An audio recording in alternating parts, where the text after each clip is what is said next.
All right, come on, Fester. Let me have it. Give me the surprise. Do you have them? By any chance, do you have them? Yes? No. No. No, I went to man. 3 other locations yesterday. Hang on a second. You don't have headphones on. You can't hear I'm playing sound effects. Yeah, you just come in prepared. That'd be great. So how many additional locations? 3. Do you have headphones today? Yeah. Oh, okay. Yeah, put those things on. Yeah. All right. I went to 3 locations yesterday after the show. Yep. After the 2 that I went to during the show. Yeah. And they were all sold out.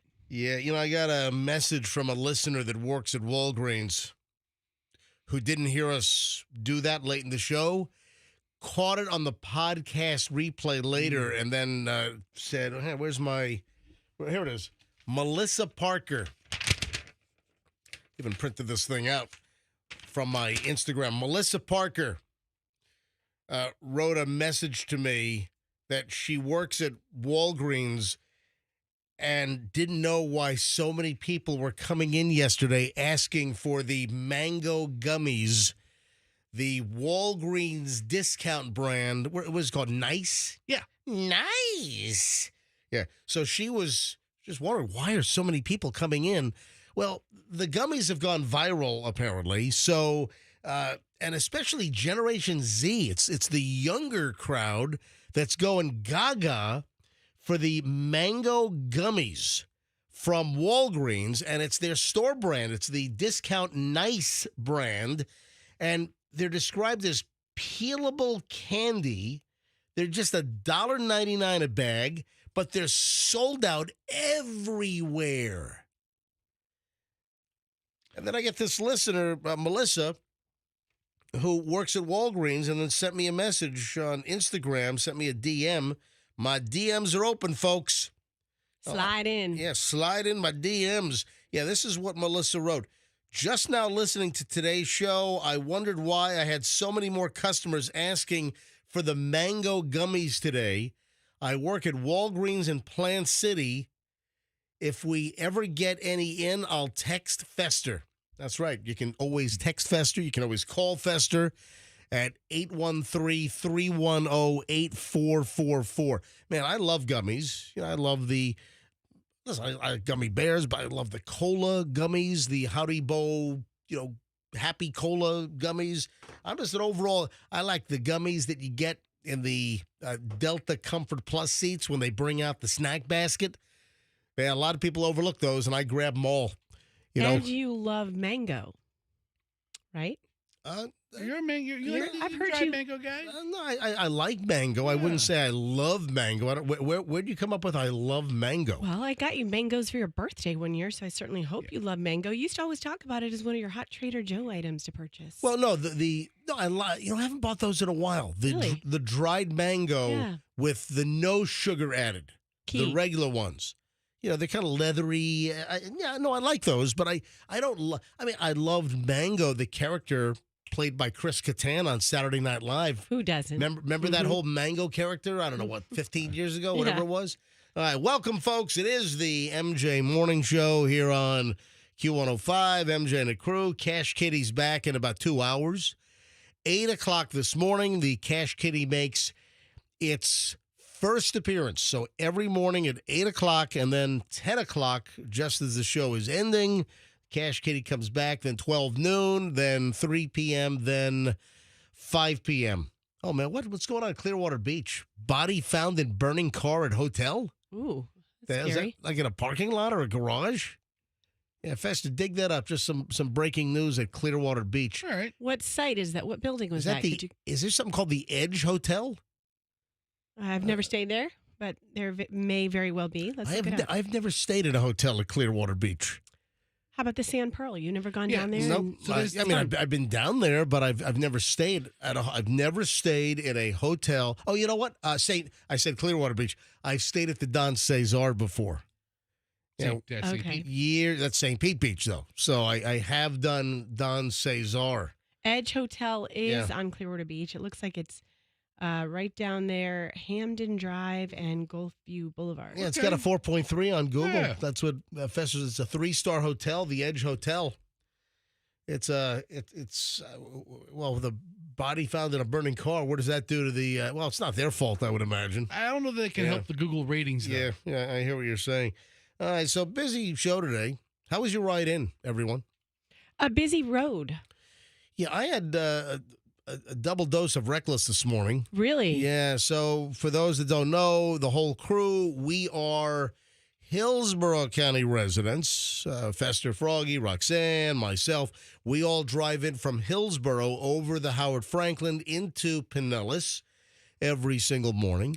And this morning, I've seen this guy before. There is a flying, reckless, lane-changing, older 4Runner, a Toyota 4Runner. It's black, and there are some white stickers on the back window. I don't know what they say because the guy's going too fast. It's just a blur.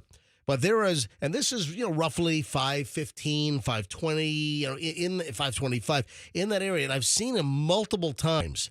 And this guy's just flying like 100 miles an hour. So older black 4Runner, 275 southbound.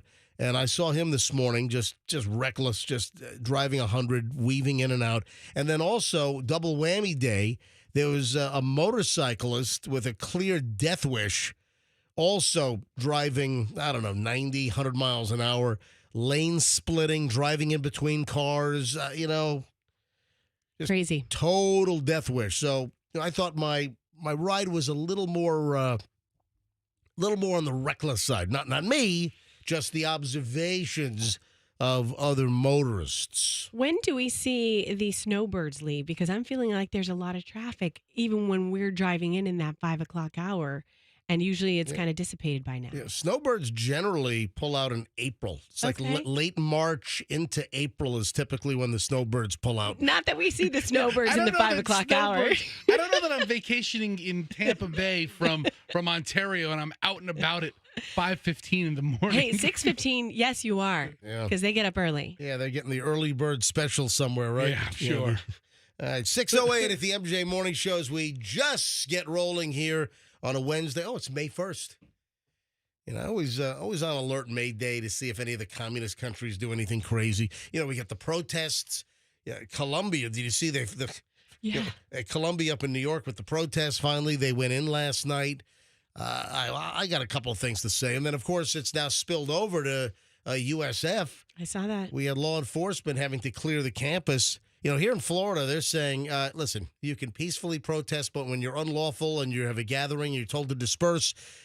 Here in Florida, they're not messing around. So USF, they busted it up. Also, UF, University of Florida up in Gainesville, they've laid down the law as well. Yep. That we're not freaking babysitters up here.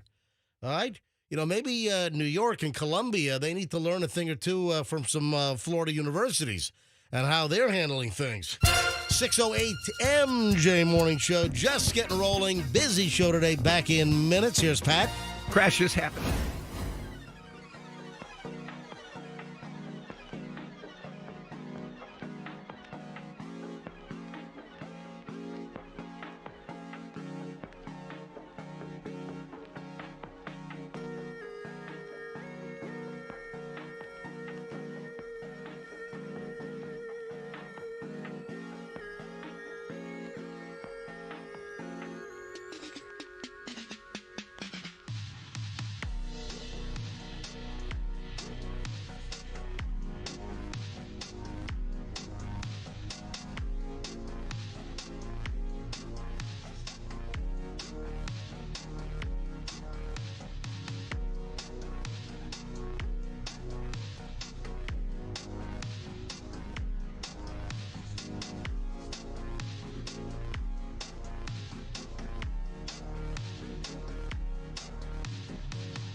hungry.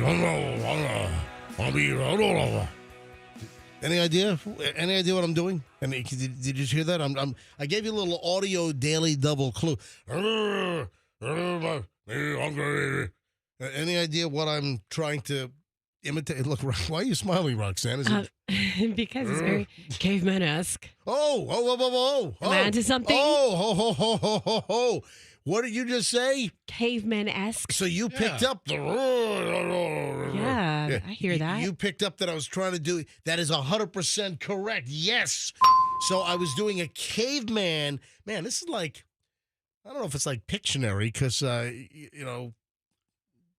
on the radio. Yeah, right. Yeah, it's not really Pictionary. It's an auditory version. Yeah, it's audio area. I don't know. So, yeah, caveman is correct.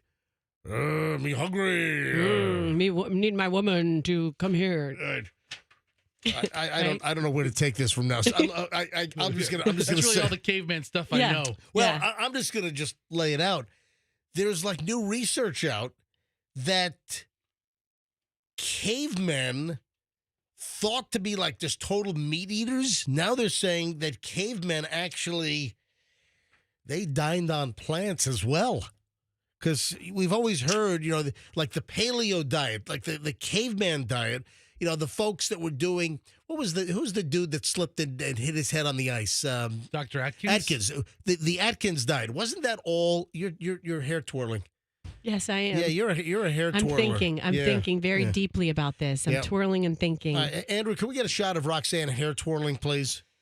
This is my deep twirl thought. Roxanne, you're going to yank your hair out of your I just scalp. got a cut yesterday for the first time in 6 months. Oh, I didn't notice. Oh. Okay, so I have something to say about this. That's why I'm twirling my hair. Oh, wow. Are we sure this isn't like a push from the vegan PR machine to get everybody on board of not eating meat? Because, I think cavemen, that's what they did. They ran out and killed their animals and dragged them back. Well, that's the paleo diet is based on that. And the paleo diet essentially states that you should eat a lot of meat, meaning you should put meat as a priority in your diet. But a new study is shattering the myth. Here, listen. The popular paleo diet encourages people to lose weight and gain the health advantages of caveman, Captain Caveman. Yeah, what an underrated cartoon that was. Captain Caveman? Yeah. That was on when I was like 6 years old. Yeah. By prioritizing meat. But a study has shattered this myth and found that the hunter-gatherers actually ate more vegetables than meat. The analysis of bones and teeth found in a cave in Morocco that was inhabited about 15,000 years ago has revealed that the Stone Age diet unequivocally had a plant-based aspect. So is this turning the caveman, me hungry, me eat meat, I go eat meat? Is this going to turn all this upside down? I mean, this research seems to suggest that cavemen ate plenty of plants as well. You know what I always wanted to know? What? How'd they figure out what was okay to eat and what was poisonous? Great question, because I'm just thinking to myself, well, sure, of course they ate some berries and, plants. Of course they'll pick off a berry. But then I think to myself, you're not supposed to eat certain berries. Remember those little red berries growing up in Florida, those little red berries with a little whitish on them? Yeah. We had those in our yard all the time, and they looked delicious. And my parents always tell me, don't eat those. Those are poisonous. Like, how did the cavemen How did they know? How did they know? Well, trial and error. Did one of their family members eat the berries and died back in the 1800s? And then did they put out a social media post about it to warn all the other cavemen not to do it too? Exactly. It was big IG. They put up a reel. Yeah. Yeah, that's what they did. No, but this is interesting. The distinct dietary pattern changes the prevailing notion of high resilience on animal proteins among pre-agricultural human groups has now, I guess, more information. Acorns, pine nuts, wild pulses. What the hell's a wild pulse? Made up a significant part of the diet of the prehistoric community. According, seeds. Pulses are seed. is that what it is? Yes. A pulse? I never heard that. Really? A wild pulse is a seed? Well, dry grains. I like David's wild pulses.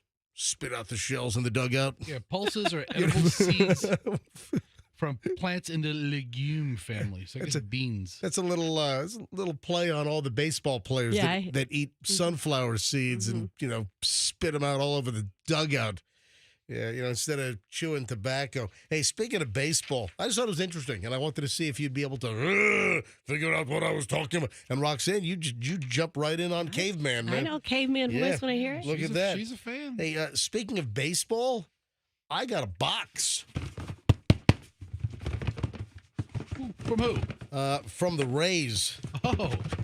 Yeah, I got a box from it came from Logistics Center, Tampa Bay Rays Baseball Club, 1 Tropicana Drive, St. Pete, Florida, 33705. And it's addressed to me, MJ, here at Q105 Beasley Media Group. Yeah, that's the stadium, 1 Tropicana Drive. I'm kind of hoping it's the brand new Rays jersey, but it's making noise.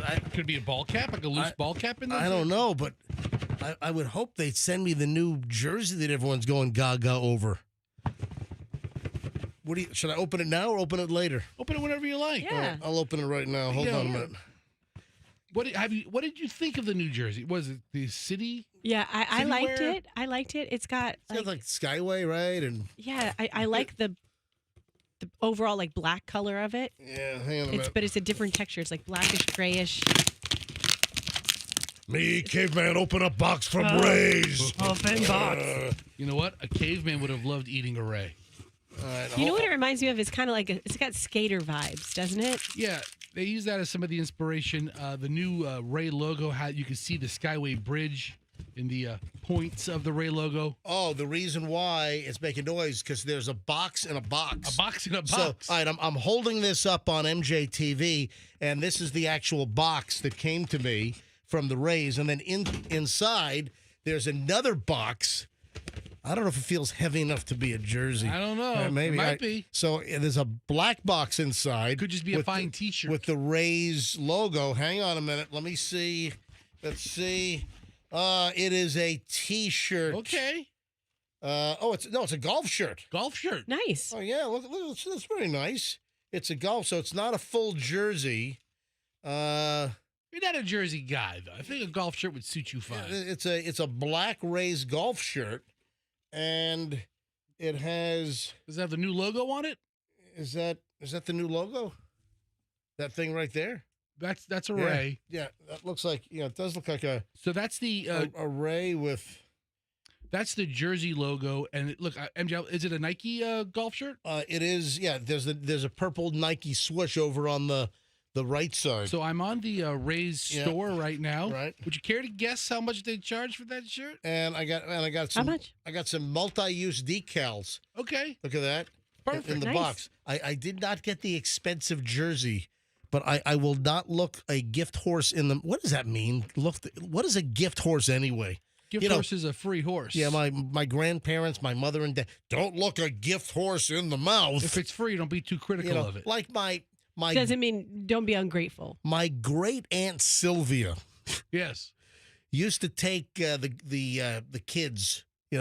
Sylvia was my grandmother's sister, Aunt Sylvia, and Sylvia, when we used to go visit grandma, like around Christmas time. Down in, here in Florida, we used to drive from up north and we used to go to, Hollywood is where my grandmother lived, Hollywood, Florida, as well as Aunt Sylvia. And we used to drive down, and then Aunt Sylvia used to take us to the toy store. And I'm trying to remember if it was a Toys R Us or Zayre. I think we went to the toy department at Zayre. Yeah. Remember Zayre stores? This is like Kmart's competition. Yeah. But I think we also went to a toy store, and she used to bring us in, and sometimes my cousins were there as well. And she would say, okay, $5. Everyone can spend $5. And apparently I was pretty obnoxious at a young age. No. And like I was like 6 years old, and I said to Aunt Sylvia, "You can't get anything good for $5." And this is like 1975, 74, whatever it was. It's like $25 now. Yeah, but still, it's what good toy can you get for 20, 25 bucks today? You can't. So back then, $5 got you. Like a bag of the Green Army Men or something. I mean, or a bag of marbles. I know, $5 Even in 1970 is a lot of money. Even back in no, it's not. Even back in the 70s, $5 did not get you a really good toy.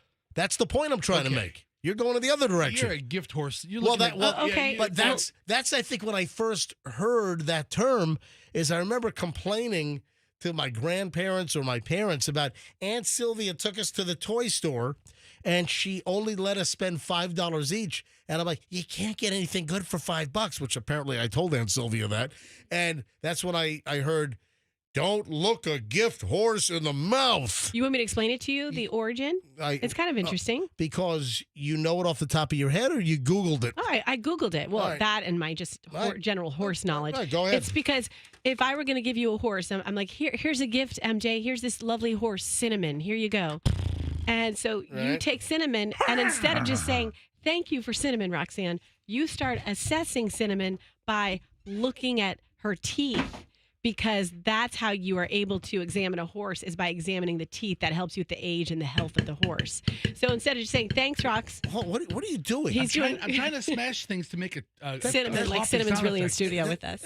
You're trying to do a horse clopping sound effect? Yeah, I can't do it with my hands and I can't do it with my knuckles. Yeah, you're just banging on the furniture. It didn't sound like a horse. I'm working on it. It's a work in progress. I don't understand this. Yeah, so okay. You look at a horse's teeth? So I just brought you Cinnamon, right? And instead of just saying, like, oh, Cinnamon's beautiful. Thank you, Roxanne. You look the gift horse in the mouth. You open Cinnamon's mouth and you start examining her teeth, which means you're trying to figure out how healthy she is, what her age is. That's the dumbest idiotic thing I've ever heard in my life. And I'm saying, MJ, don't look a gift horse in the mouth. Just accept Cinnamon and don't worry about what her age is and her health. I want to go back in a time machine. Whoever came up with that, I want to hit him with a bat. That is the dumbest thing I've ever heard in my life. All right, 6:32 at the MJ Morning Show. Thanks to the Rays for my Nike golf shirt. Is that expensive? $69 on the website. All right, yeah, it feels like a nice shirt. Yeah, nice shirt. All right, thank you, Rays. Appreciate it. Send me the jersey now, would you please? I'm kidding. I'm not going to look a gift monkey in the mouth. I like gift monkey better. All right. Gift Ray. 6:33 at the MJ Morning Show. Let's dive into early morons in the news. Next, Captain Caveman.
Early morons in the news on right now.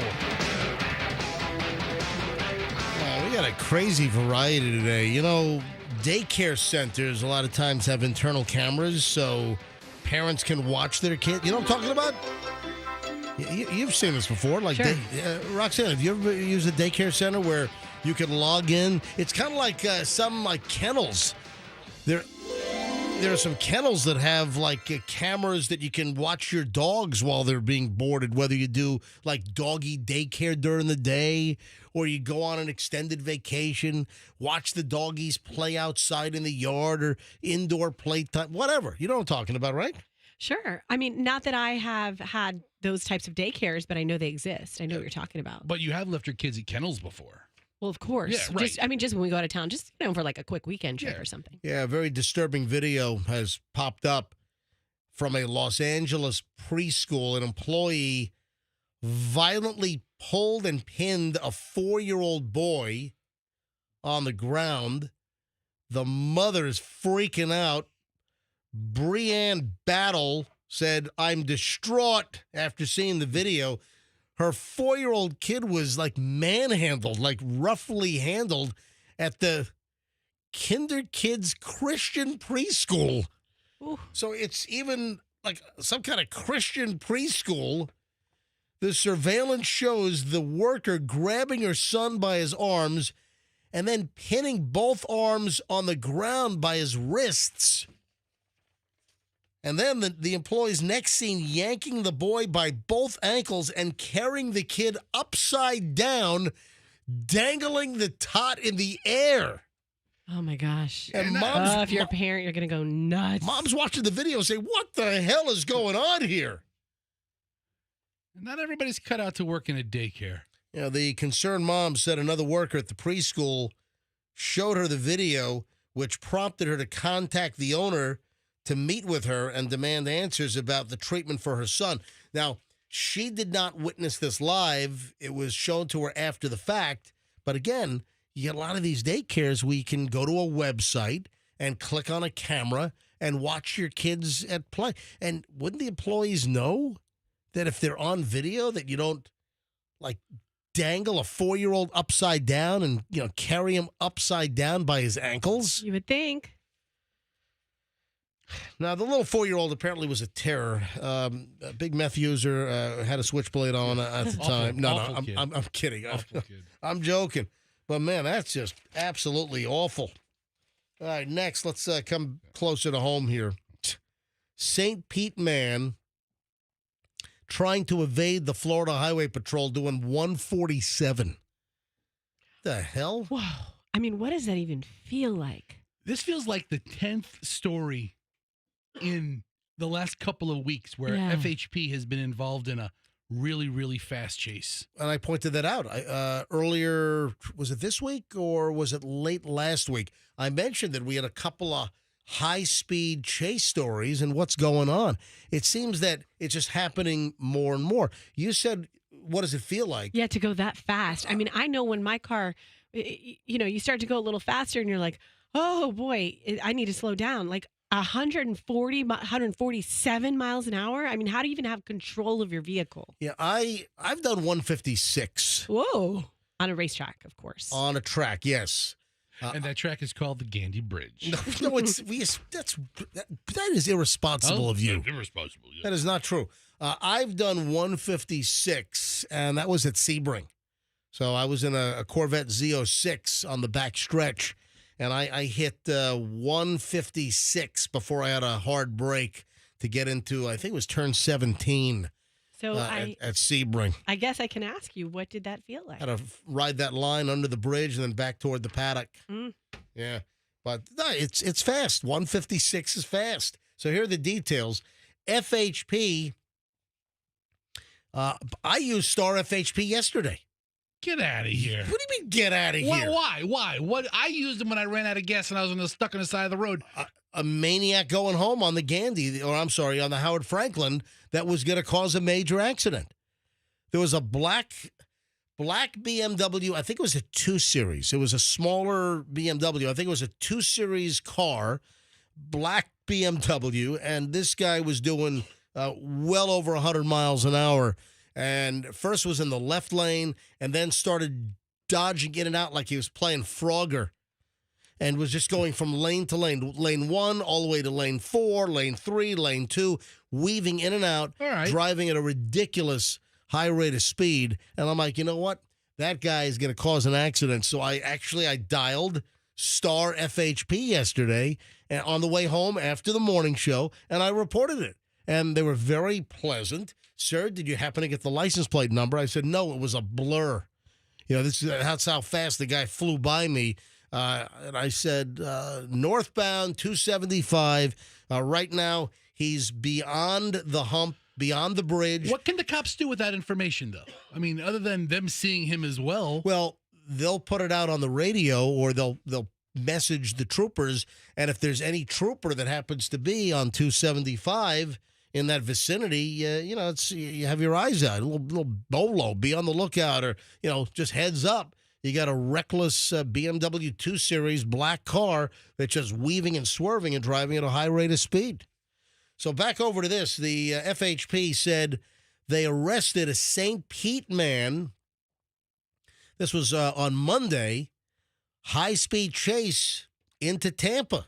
So according to the criminal report, this is from the Florida Highway Patrol, around 11:20 a.m., a trooper saw Tavion Laquan Robinson, 22 years old, speeding at 110 miles an hour in a 60.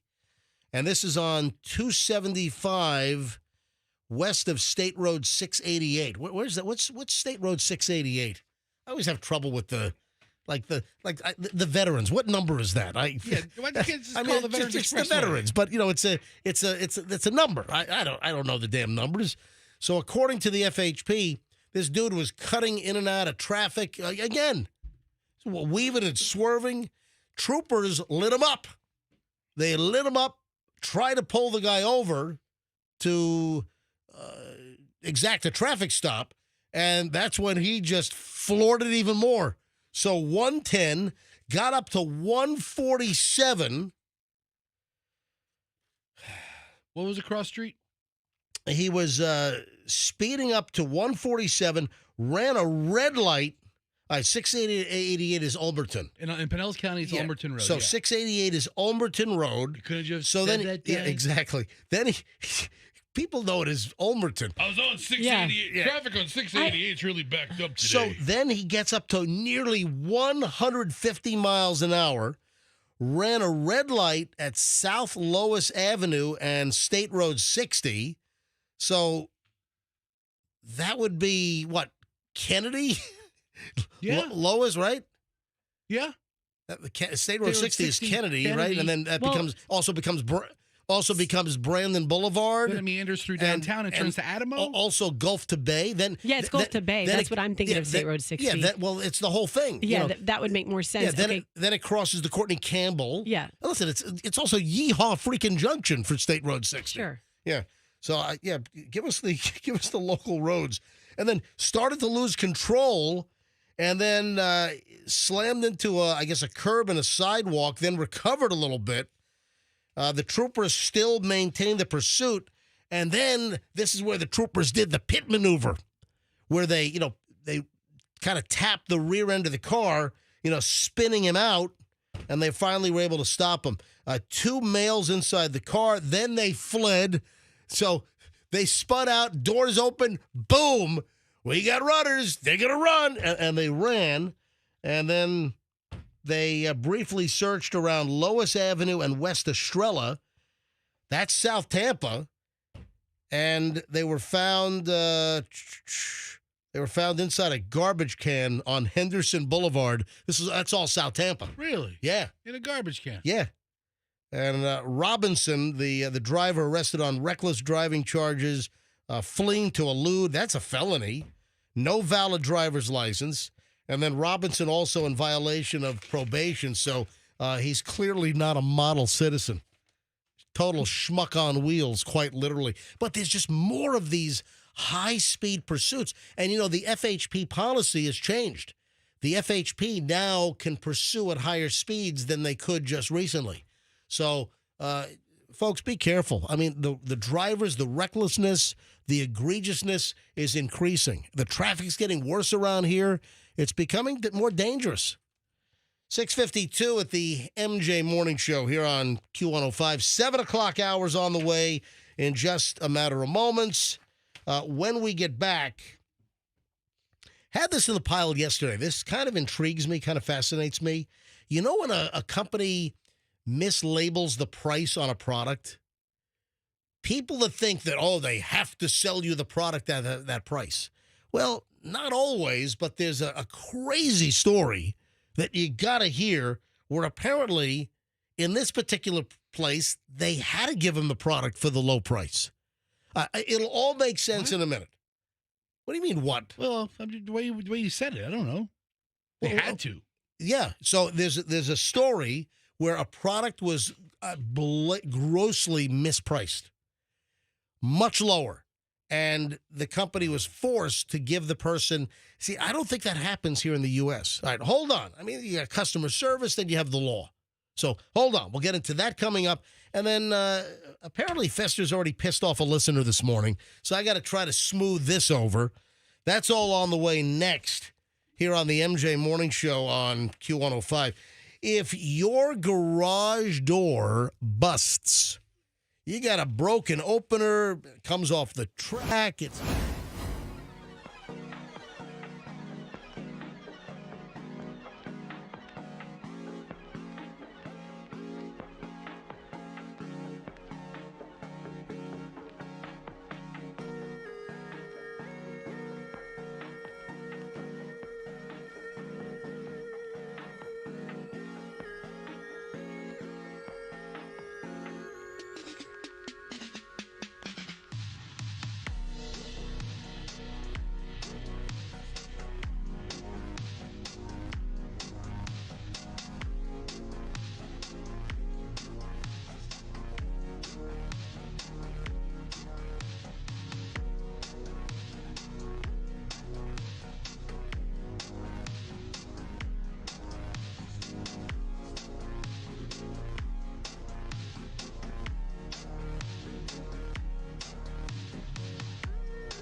At the MJ Morning Show. Fester, why are you pissing off listeners?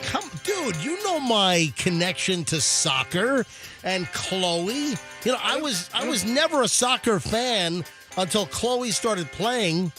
First at the YMCA on Himes when she was like, I don't know, 3 years old. Yeah. And, of course, Chloe went on to be recruited to play Division I women's soccer at the University of New Hampshire. 7 or 8 other schools also wanted her, even West Point. Okay. She was considering going to West Point. They were trying to recruit her. Why is this my problem?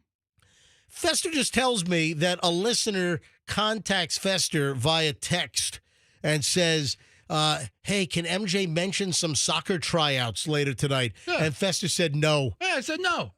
I'd say no. Is this the guy's phone number? Yeah. Joe? Joe. I wrote respectfully, probably not. Because we're not exactly your soccer tryout information station. Let me call Joe. Now, Joe has a job at 7 o'clock, so he might pick up or he might not pick up. Hello? Joe! Yes. Joe, thanks for picking up. I know you've got a gig that starts at 7 a.m. Did you get the night guy to cover for you for just a couple of minutes? Yes. All right, awesome. So Joe, I'm first of all, I'm sorry for Fester's dismissive behavior. What are you sorry for? We don't go around talking about soccer tryouts. You know, there was a soccer time. tryouts are There was a tonight. time that I wouldn't, but the fact that my daughter played Division One women's soccer. on. Hey, Joe, did you know that? Did you know that Chloe was recruited to play D1 soccer? Yeah, I've heard you talk about it before. Huh? So that's why Joe is contacting us, that he figured that I have a soft spot for some soccer tryouts. We're not the soccer tryout information station. Well, I like that. Your soccer tryout information station. This is Q105. All right, so Joe, where are these soccer tryouts? And is this like club soccer? Yes, it's club soccer for Pinellas County United here in St. Pete, Florida. Yeah, listen, Chloe played for Tampa Bay United.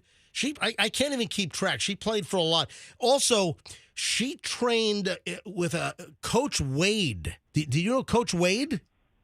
I know a lot of coaches, but Coach Wade, I've heard of him from when I coached with Tampa Bay United. But Yeah, I think was there something called Simply Soccer a long time ago? there was strictly soccer. Oh no, yeah, that's right. Strictly, that was it. Strictly, I think Coach. Joe's the real deal. Yeah, he is. he Yeah, knows. you're right. It was strictly soccer. And Chloe, Coach Wade, I can't remember Coach Wade's last name, but Coach Wade was one of the best, most influential coaches that Chloe ever had at a young age.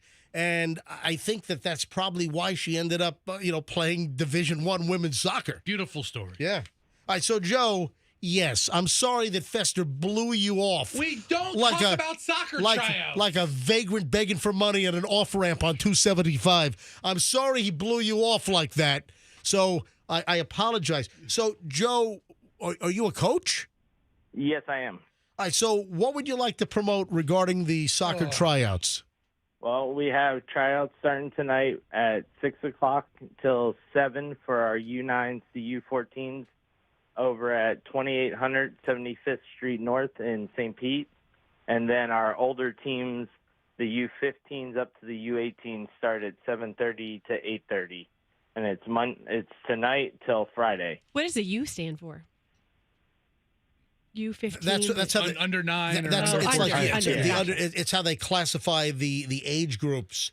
Like U11s, so U12, U5. So that's how they classify age groups. All right. So is there a website, or can people go somewhere if they didn't get the information? Do you have it posted anywhere? Yes, we have it on our social media on Facebook at it's Azalea Youth Soccer. And then we also have it on the website, pcusoccer.org. Yeah. All right. Is it at the Walter Fuller Soccer Complex? Yes, it's All at right. the Walter Fuller Yeah. Soccer All right. Complex. Walter Fuller Listen, Park. Joe, I hope I smooth things over. I'm sorry if Fester was rude to you. What? He just know. gave out a couple of numbers. Oh, the under U14. Anyway, Joe, my daughter Chloe got a scholarship. She got a half ride to a D1 school to play soccer. So yes, I have a little bit of an affection and an affinity for girls soccer, women's soccer, and listen, by proxy, boys soccer, men's soccer, absolutely. So, Joe, thank you for listening to the show. And I'm glad that you got a hold of the MJ Morning Show and at least the MJ customer service window, because the Fester customer service window sucks. I thank you guys. I appreciate you giving me the chance to talk about it as well. Yeah. All right, Joe, Nice. thank your coworker for hanging an extra 7 minutes from the overnight shift, okay? I will. Thank you guys. All right, Appreciate it. Joe, Love the bye-bye. show. Thank you. When the hell do we go around talking about soccer tryouts? He said he loved the show at the end, loved the show. Yeah. With you, hates the show. Me, loves the show. Yeah. Okay, great. When Manatee County United Soccer calls, hey, can you mention our tryouts too? And then suddenly the Polk County United Soccer trial. Hey, can you we don't mention birthdays either. Do you notice that? Has anybody noticed? We don't just hey, we'd like to wish Chris in Valerico a happy 28th birthday. Are you done? We don't do that. Middays we do sometimes. Are you done? that's why it's on middays. All right, so I have a story about something grossly mispriced. And I don't do many foreign stories, but Michelle saw this. Michelle brought this to my attention. I'm like, you know what? I'm going to talk about this. I don't know if here in the United States stores are required to give you an item that's mislabeled or mispriced. Now, a lot of places will do it. Like, for instance, Publix. If the Publix folks did not change the price on something, let's say they have an old sale price and it was not taken off the shelf and maybe the sale's over, so the register is ringing it up differently, they'll give you the old price. Or, in fact, there have been times where I've had something mispriced and Publix, they give it to you for free. They will knock it completely off. And I think they've said they have some kind of a policy that if it is mispriced, that they'll give it to you. So I've had Publix give me an item. But I don't think it is a law here in the United States. For instance, remember some airlines have had like stupid low fares, like $6, Yeah. $8. It was a mistake. And sometimes the airlines have honored a big mistake on mispriced airfare online. And other times, I remember we've done stories where customers were ticked off because the airline did not honor the pricing. Sorry, this was a mistake. So I don't think there's a law here in the United States that you have to. But in Mexico, listen to this, Roxanne, this is going to perk you up. Okay, perk me. How'd you like to get some Cartier earrings Ooh. that are listed at $13,000 Okay. for $13? That's a deal. Yeah. That's taking away some zeros right there. You're all hoity-toity into all the high brand stuff. If Fester describes me best, you can't tell if I have no money or a lot of money. That's kind of it. I've never heard that. Fester describes you like that. Roxanne walked in a couple months ago, maybe a year or so ago. Never heard this. Wearing like a sweater around her neck and some leggings, and I don't even think her shoes matched. And I go, I was like, some days I can't tell if you're broke or loaded. Yeah, she's exactly. She's like, oh, today I'm Let's broke. keep it that way. Hey, look at me. I look homeless virtually every day. Every day. Am I broke or loaded? I don't know. When I first met MJ, I first met him. I offered him change. There you go, pal. Get a cup of coffee. I got a t-shirt and shorts on, man. That's my Fred Flintstone daily wardrobe. So this is interesting. A typographical error on Cartier's website incorrectly priced a pair of gold and diamond earrings. Ended up being a costly mistake for Cartier, the luxury jewelry retailer. This happened in Mexico. According to a social media post on X, formerly Twitter, this customer was browsing Instagram, came across this shockingly low-priced pair of earrings, typically more than, it says pesos, typically 237,000 pesos. So more than $13,000. The jewelry was on sale for just 237 pesos, or about $13. Wow. So the story came from the New York Times. That's where Michelle saw it. Cartier, on their post, they left off 3 zeros. So 13, that was it, instead of 000, essentially being, $13,000. And it was a mistake. So a Mexican doctor, probably could afford this, Rogelio Villarreal, a Mexican doctor, saw the low price. It said he broke out in a cold sweat, immediately clicked on the purchase saying, well, Cartier gold and diamond earrings, $13? The guy clicks on the earrings, buys the earrings, and then apparently that's when Cartier said, sorry, sir, there was a pricing mistake, and we can't sell you the earrings for $13. So this turns into a month-long saga, the doctor versus Cartier.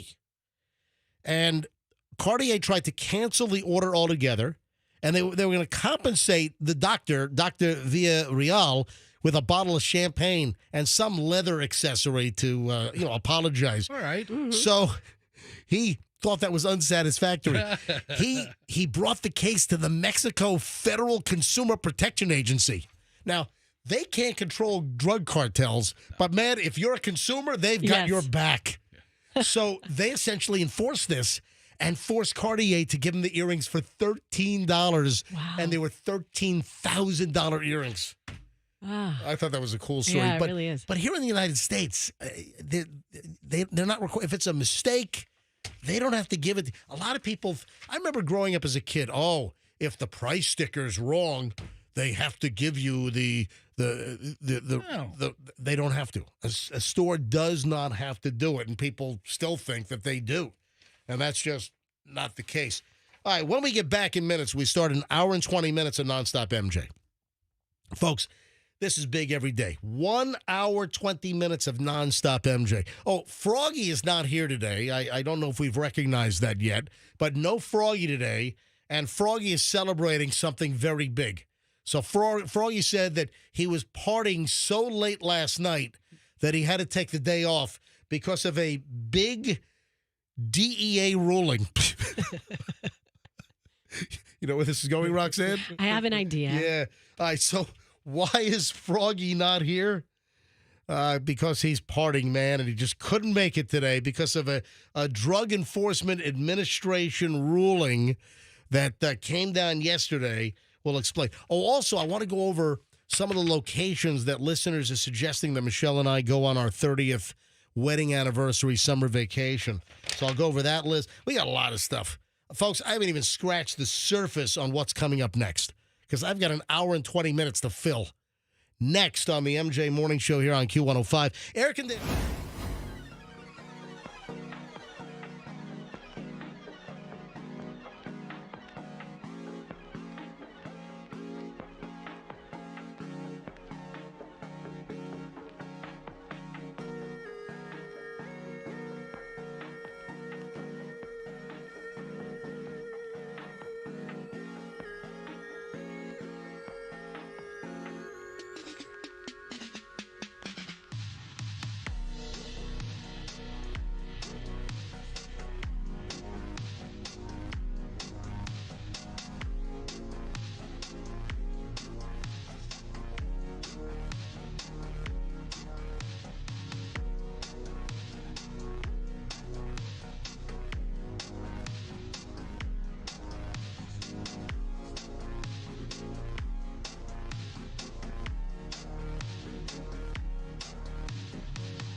MJ Morning Show on Q105, 725. Let's go. Hour and 20 minutes and nonstop MJ starts right now.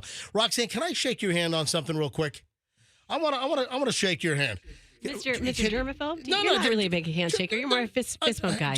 I want to shake your hand on something. Come here. Okay. Reach. Did you not wash your hands? No, listen. I saw you just come from the restroom. Did you wash your hands? Reach over and just shake my hand. What kind of little prank am I supposed to point kind your of a long finger? reach. This is a weird. Come here. What are you Come doing? here. Shake my hand. Come here. You gotta reach. All right, they're reaching. They're shaking. All right. Doing? What are you doing? Your hand's all wet and clam. Yeah, because our cleaning crew has Ew. one job: put paper towels in the machine.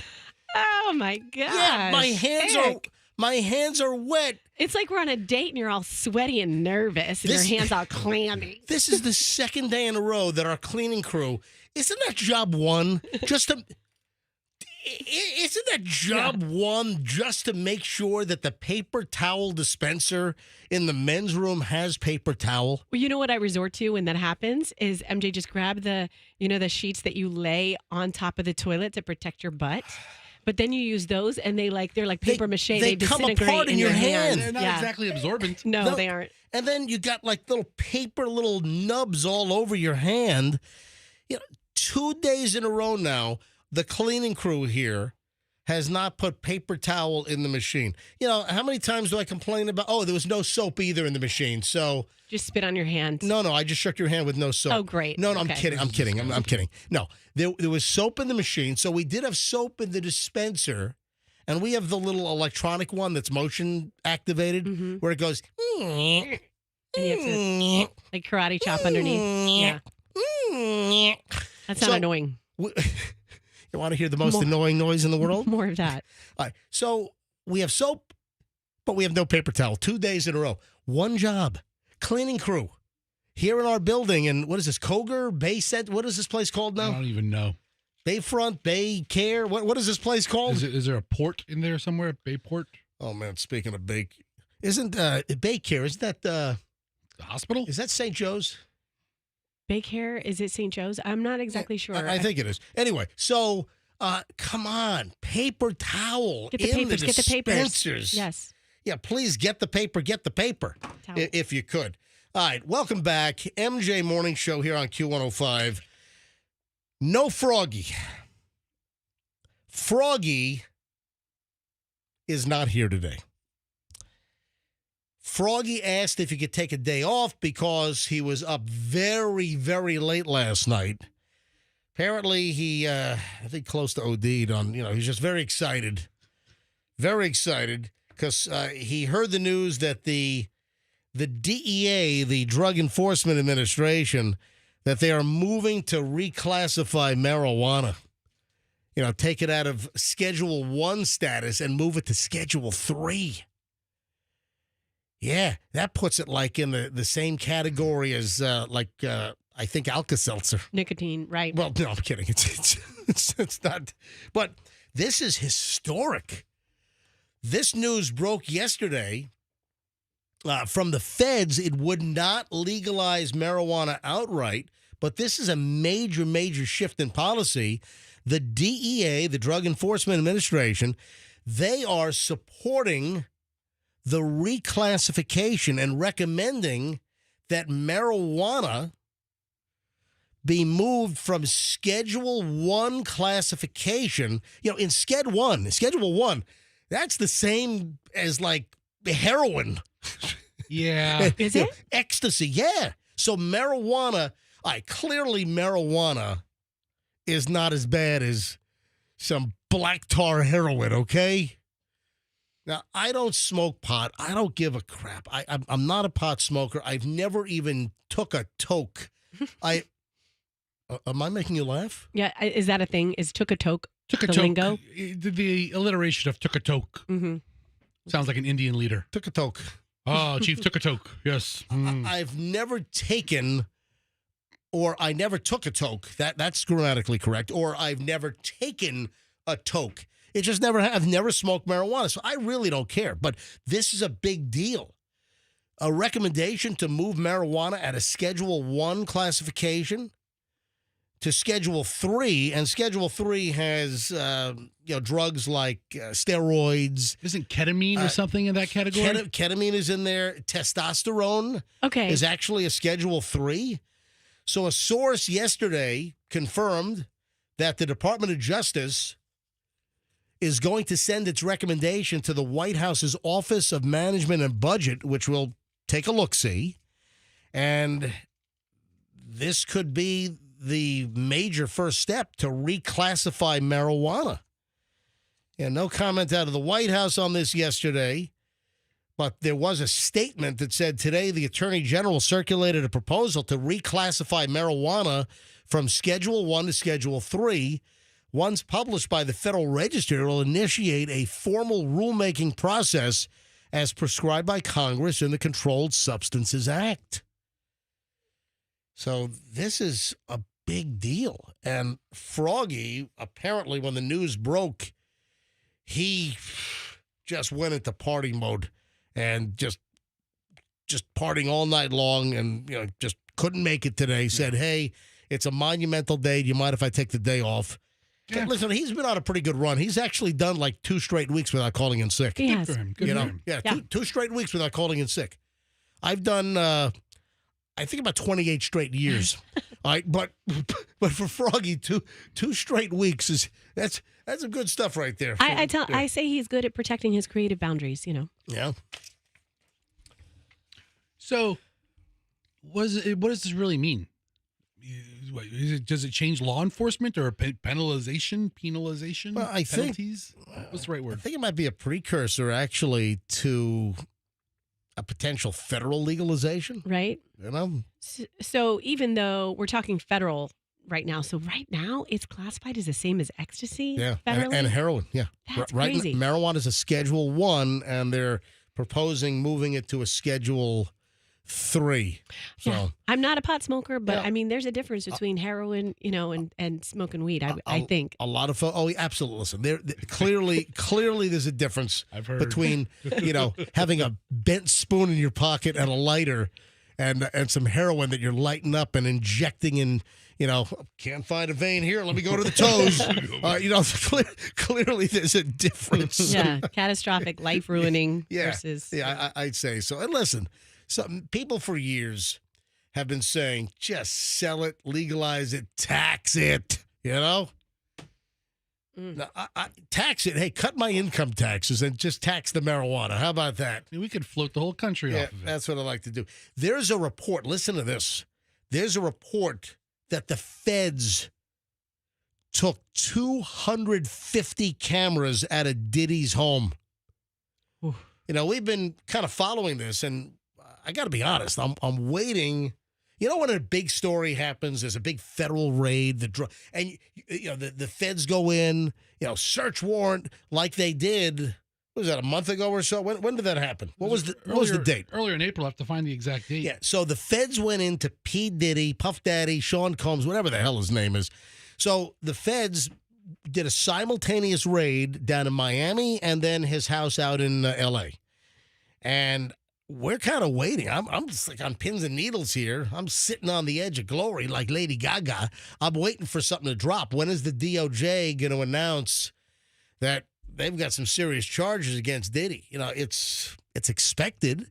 You've had many in the music and entertainment industry, a lot of those plugged into the rap scene, that have said, essentially, man, this is a long time coming. Is Puff Daddy, Sean Combs, is he headed to, R. Kellyville? Is he going to go the same route? So you're kind of waiting. And in the meantime, there is a report that TMZ's got a big documentary coming out. TMZ has an hour-long film, TMZ Presents the Downfall of Diddy. So the doc is currently on Tubi. It's got numerous interviews, but now you have a lot of folks coming out of the woodwork with Diddy, and they're saying, "Oh, I've been warning people for years, or we've known this for years." Why was this? Apparently, it was not a secret inside like the music and rap community of all kinds of deviant alleged behavior, etc. Just like Harvey Weinstein wasn't a secret. Just All of these people, there Yeah. are groups of other folks who have been saying this for a long time that we haven't been listening to or haven't been able to get their story out. And groups of other folks who prop those people up and try to hide and, manipulate information so they're not caught. Former Danity Kane singer Aubrey O'Day, whoever that is, who co-signed to Bad Boy Records when she competed on MTV's Making the Band back in 2005. I know Aubrey O'Day. Said she's been trying to warn others about Diddy for years. I knew all of that was going on. I've known the whole time. I knew what's gone on.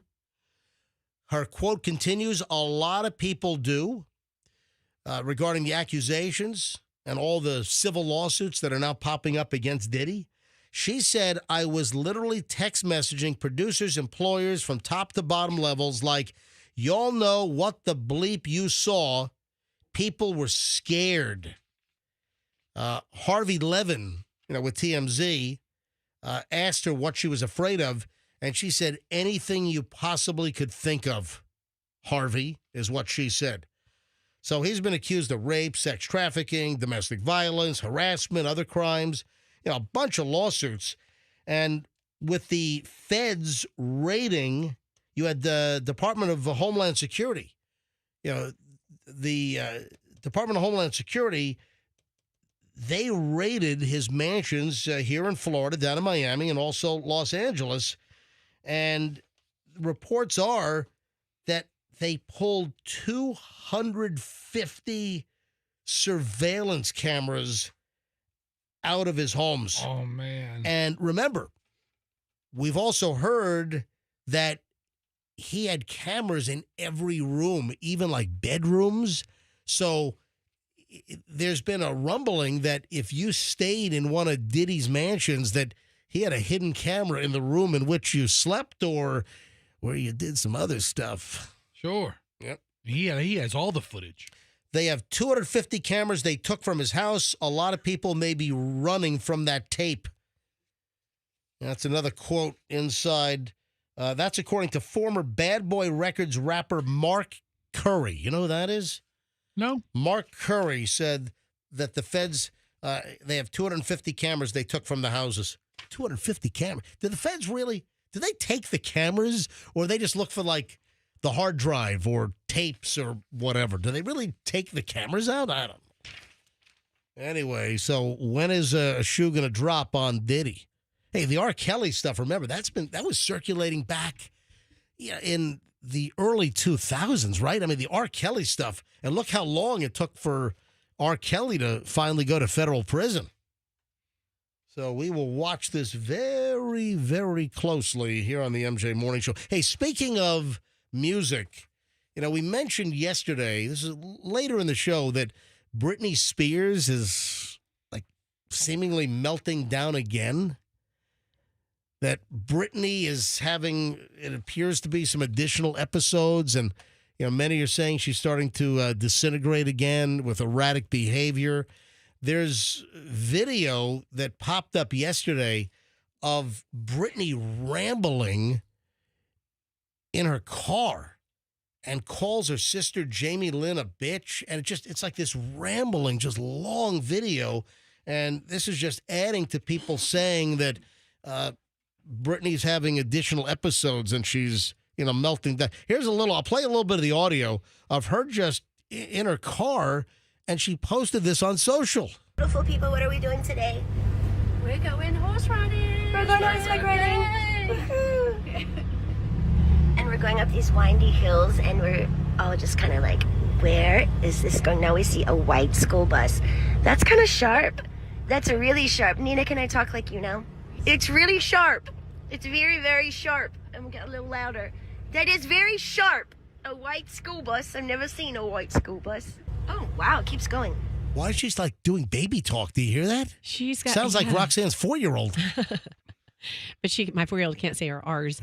Yeah. Well, with Britney, let me ask you guys this. What's Britney's baseline? What is normal for Britney? Because when you look at all of her social media all the time, it's always on the edge of what, you and I, we wouldn't do what she does. No. So I think her baseline is kind of out there. So what does she have to be doing to spiraling out of control? They've talked about her financial issues lately. Here's a second clip. She calls her sister, Jamie Lynn, the B word. Clutch the pearls. Have you guys been camping before? I have. Why is she talking like a baby? Have you guys been camping before? Well, I mean, she doesn't listen to it. She doesn't talk Let like me hear this. it. Let me hear it. Have you guys been camping before? I have. A long time ago. My sister did on a TV show, and they bathed her in the jungle. Lol. She said, "Bathe me, because I'm like stuck in the jungle and I miss my kids." And what's Yeah, the British accent. Now she's talking with a British accent. Or is that an Aussie accent? I can't even tell. I think it might be an Aussie deal she's trying to do. All right, here, listen. Cater to me, little bitch. That's what she's calling Jamie. Anyway, again, newfound concern for Britney Spears' mental health. Here on the MJ Morning Show, we just want Britney to find peace. Oh, also, remember there were reports of her burning through her $60 million fortune that Good she's for just her. Let her burn through the money. burn through the money You like can't take it like with a you, Brit. like a reckless lottery winner. Listen, she's making millions a month, I bet you, on residuals. She's fine. Spend it all, you'll replenish it. Good on you. I've kid. got some audio here that is awful. Julian, my son, sent this to me. This is an Instagram reel. Have you seen this? A guy goes up to people at a fast food restaurant. They're sitting outside. I don't know where the hell this was.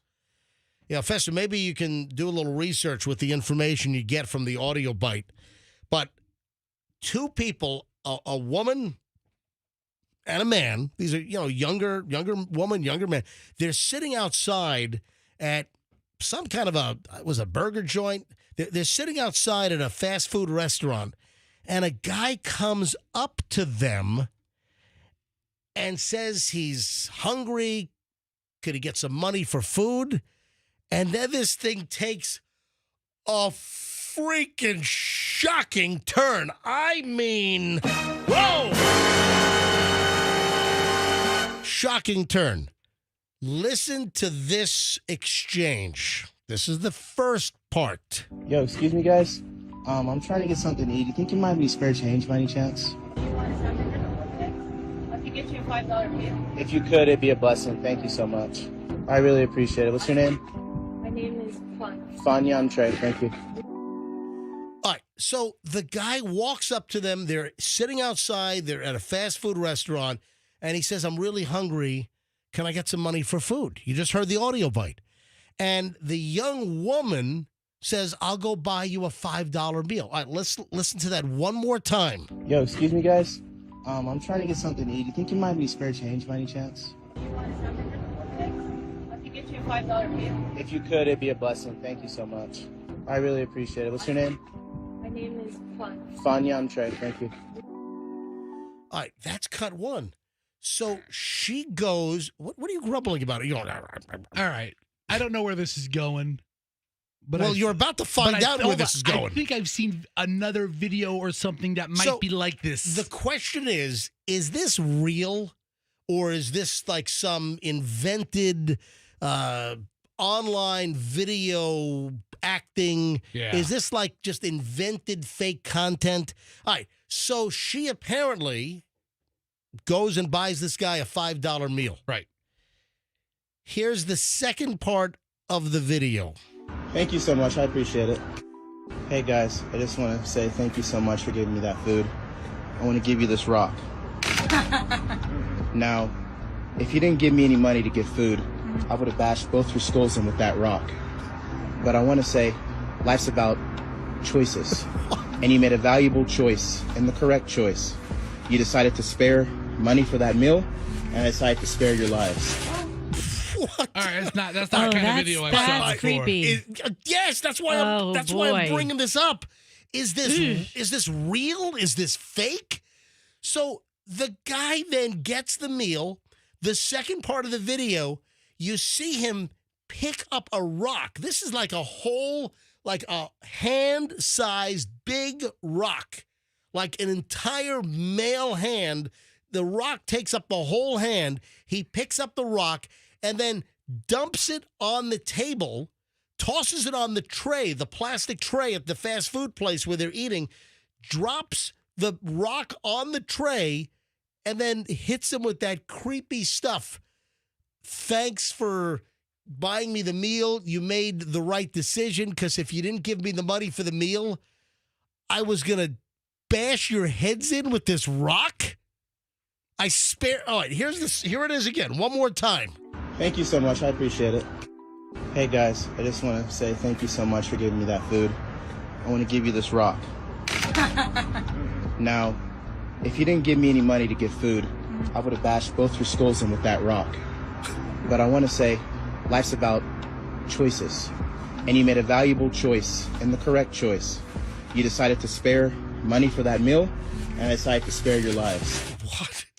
That's sick. You were able to spare money for my meal, so I spared your life. Come on, I don't believe that. It seems awfully staged. I don't believe it's real. I don't think the guy would have bashed their heads in with the rock in broad daylight around other people outside of a fast food joint as they're sitting at an outdoor table.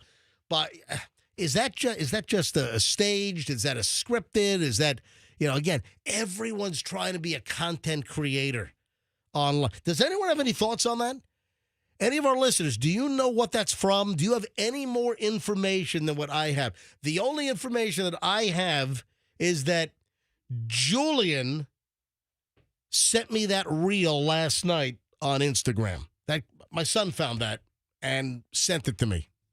Dad, take a look at this. Question mark, question mark, question mark, exclamation point, question mark, exclamation point. So, I think Julian's also questioning, is that real?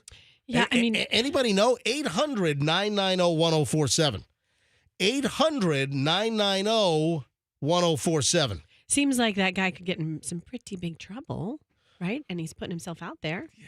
Is that a threat? Does that constitute like a violent threat against somebody? Is that disturbing the peace? Or does anyone know the history of that? Is that just like an internet performance? Whose account was it on?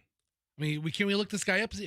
I don't know of too many legit homeless people that have camera crews, or if somebody who's videotaping. No. It looked like he was. It looked like he was videoing it. The perspective seemed to be that he was holding the phone and shooting his own video. And I see plenty of homeless people, or alleged homeless people, that are holding phones. I see it all the time. Now, Festa, did you do a cursory search online? I didn't. Nothing came up with homeless guy, and I'm still looking on the rock. I'm pulling up the phone screener. Well, you gotta like refine the search a little bit. I got a bunch of things going on here. I'm looking for it. Yeah, you gotta because all you typed in was fast food man hungry Instagram. Yeah, then we have to pull up the phone screener. Threatens rock bash headed with rock. Rock. Yeah, refine your search. It might come up a little better. Is his name Jordan Howitt? Danica, she's called before. Danica's in Lakeland. Hi, Danica. Welcome to the MJ Morning Show. Good morning. I don't know if this is real or not, but it kind of reminds me of that movie Dogma, where he sneezes and nobody says bless you, and then he goes to shoot the lady. He's like, you never did anything wrong in your life, but you didn't tell me bless you. And so because of that, I always tell people bless you when I hear them. Wait a minute, hold on. There's a movie where people don't say bless you after a guy sneezes, so he shoots them? Yes, and so that always stuck in my head. That hold on, the movie's called Dogma? Yes. I don't think I've seen that one. Oh, it's a good movie, but it just stuck in my head that people are crazy out there, and that's a possibility that because you didn't show a simple act of kindness or whatever, that they're going to take you out. Yeah, as Froggy would say, some people are knuckin' futs. So, yeah. People are wackadoodles. Yep, absolutely. Danica, thanks for the call. You're welcome. Anybody have any other insight on that clip? My job is to be skeptical, so I'm skeptical right off the bat. Is that staged? Is it just invented content? Because everyone wants to be a social media star and creator. Is the guy even homeless? Is he really hungry? Did he not have $5? I mean, who knows?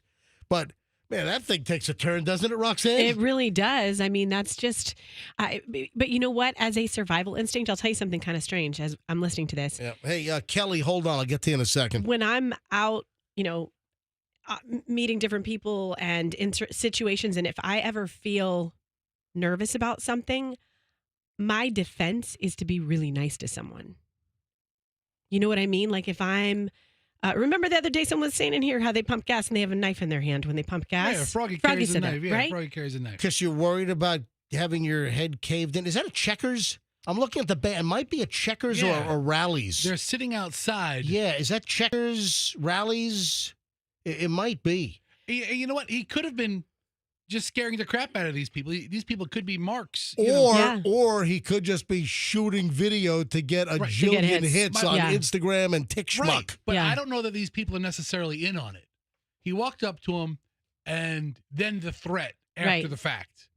Just to see the reaction. I mean, the guy looks, I'm watching the video now. The guy seems very uncomfortable now. And now it's getting aggressive. Oh yeah. You know, there's a second half to this video where the guy's like, "How dare you?" and he starts cursing. Yeah, See, that makes me think it's staged. I don't know. See, that made me Like they don't know but the guy it's a who rallies. did it is staging it. But MJ, hey, to my point, Hold on yeah. 1 second. Andrew, can you send this to Andrew quickly? Andrew, Is this the video? Yeah, Andrew. No, yeah, but I don't have the second part. All right. The link that Julian sent me only had the 2 clips that I just played. Send that quickly. Email that to Andrew. Andrew, can you get the third part of the video where the guy then confronts the threat of getting their heads bashed in with the rock? This is a very successful investigation Yeah. online. Huh? So, How about Fester, that? thanks for finding that because that wasn't on the video that I saw. Go ahead and get that other chunk of audio and bleep it quickly and let me know when you have it, and we'll just play it from in there. Are you mailing that to? Send. I just sent it to your. Andrew, check your email. It should be there right now. Let me grab Kelly in Tampa. Kelly, hi. You're on the MJ Morning Show. Hi, long-time listener, first-time caller. Thanks, How are Kelly. I appreciate it. It's a total parody. It might be staged on their part, obviously, because it's getting videoed and everything, but it's a parody because have y'all seen the videos going around where they're known for, like, going and asking for, like, an apple or a bag of chips because they're starving? Then someone gives it to them, and then they're like, oh, why'd you do that? And then they explain why they gave it to them, and then they hand over, like, $10,000 because of being kind. Yeah, that's where I thought it was going to go, Kelly, because I've seen a bunch of videos where somebody will like be in a Walmart and they'll, hey, do you have $1? All right, so I wait a minute. need $1. Do you have $1? Kelly, And are you saying that everyone's in on it, or it's just the guy threatening them that's faking the content, but he's actually going up to unsuspecting individuals? Correct. That's Okay. what I think. Yeah. Yep. Yeah, because when I saw the video, I really didn't think the guy was going to take the rock and bash No. their heads in if they didn't buy him a $5 meal at Checkers or Rallies, wherever that. You said Rallies? I saw the sign rallies on the Rallies, side of yeah, the building. yeah. Same store. All right, Kelly, thanks for calling in. First time, have you been listening to us for a while? Forever, even from back in the day. Wow. I don't like talking like to people or like this. Like I'm really, really nervous, to be honest. But my husband's like, call in, because I was like, no, they're just making. No, your husband made the right call. Listen, Yeah. there's nothing to be nervous about. We're just having a nice conversation. Yeah, about bashing people with a rock. All right. Real nice conversation. I'm going to splatter your brains everywhere. What's your husband's name? Thomas. Hey, Thomas, thanks for getting Kelly to call in for the very first time. I realize that she's very antisocial and doesn't like to talk to people, hates the human race, but thanks for having her call the MJ Morning Show. Apparently, fast food and violence are her trigger issues. Bye. Really All right. passionate about. Kelly, have a great day. You too. Thanks. Bye. Oh, man, that was great. So there you go. Andrew, how far away are we from getting the second part of that? Or, There's a lot of bad language in the second half because the guy who's sitting across from the woman who buys the meal, he suddenly stands up and gets very aggressive with the guy. let me give you a warning on something, because I initially I thought it might be like an In-N-Out burger out west, but it turns out it's a Rallies. And I saw another story, which is a local story. And when I thought of In-N-Out, for whatever reason, I thought of like some burglaries that have happened in parking lots. And then I saw this local story. So I want to mention this. And then Andrew should have the third part of that video censored because there are a bunch of F-bombs, because the third part is apparently the guy that's with the woman who gets threatened with the rock. He gets up and apparently gets really pissed off at this guy. So that part might be real. You know what? When I'm nervous about something, what I was telling you before, like I had to stop and get gas. This morning I had to do a splash and go, right? By the way, your starting and stopping and your throat clearing is very inconspicuous. No, I'm hitting the cough button. I know, but it's like I had to. Okay, well, all right, here we go. My throat is clear. Right. A splash and go. That's when you only get like a gallon or two, right? Let me clear my throat. Dun, dun, dun, dun, dun, dun, dun, dun. Yes. Okay, my throat is clear now. Yeah. And I saw a man pumping gas next to me this morning, and I'm sure he was a wonderful man, but you never know. It's 5:00 in the morning, and I'm standing out there alone. So my defense is to be nice, look people in the eye. Good morning. How are you doing? I just feel like that you're putting yourself in a better position than if you're, cowering or like that is my defense is to try to kind of be nice to people. He thinks you're being overtly friendly and kind of flirting at 6 a.m. in the morning. He thinks you're an early morning, call girl. worker. Yeah. Oh, what? Roxanne sees this guy out of the gas station, and her defense is to be overly friendly. And you think he thinks that Roxanne's a hooker? Listen, I often get gas in the wee hours of the morning, and nobody's really talking to anybody. And then Roxanne, hi, how are you? What a lovely day it's going to be. I'm thinking, okay, this girl wants... What's the alternative? To just awkwardly stand in silence and then have this guy? No, I'm like saying, hey, there's some humanity here. If you have any ill intent towards me, let's put that aside. Good morning. How are you? I'm looking you in the eye. That's the one I robbed. Can you do me a favor and say, let me clear my throat? Say that. Okay. Let me clear my throat. All right. So a little bit of a warning. And I've got a breastfeeding story in a second. You got to hear the breastfeeding. Yeah, you got to hear. Again, I don't know if I believe this, but you got to hear the breastfeeding story. The cash kitty's on the way in 3 minutes. It's now 7:57. 3 minutes away. Cash kitty, your chance for $1,000. We'll give you the word in just 2.5 minutes now. All right. Headline caught my attention that crooks are smashing car windows while parents are parked at Little League games, and this is out of Dunedin. What? Yeah, I mean, this is all just a warning, but then for whatever reason, when I saw the video of the guy threatening the couple with the rock, I thought they were in and out. And, just a warning, folks, out on the West Coast, this is a big deal. They do this a lot, and it's happened like over and over again at the In-N-Out Burger right near LAX. Crooks know that a lot of tourists... What, stop there for their last meal? A lot of tourists will stop at the In-N-Out Burger right near LAX, where the planes literally fly right over that In-N-Out, going in and out of Los Angeles International Airport. And there's a lot of times a big line. People are out of their cars. They're out in line. They're inside In-N-Out Burger. And this has been a problem for a while. This happens in San Francisco. It happens in a lot of cities where thieves will go after your luggage.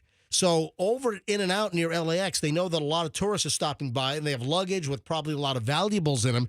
And while the cars are parked, either in the lot or a lot of times the side road is packed with cars, they'll smash windows and then open trunks, hit the trunk latch. I mean, they are in and out, and they have your luggage in like 5 seconds flat. Yeah. So don't leave your luggage with valuables in cars in a lot of the major cities, because there are thieves that target luggage. And I saw this out of Dunedin. Channel 10 had the story on their website. Pinellas County deputies are investigating after several cars had their windows smashed and belongings stolen as parents were watching Little League baseball games. This was at some tournament.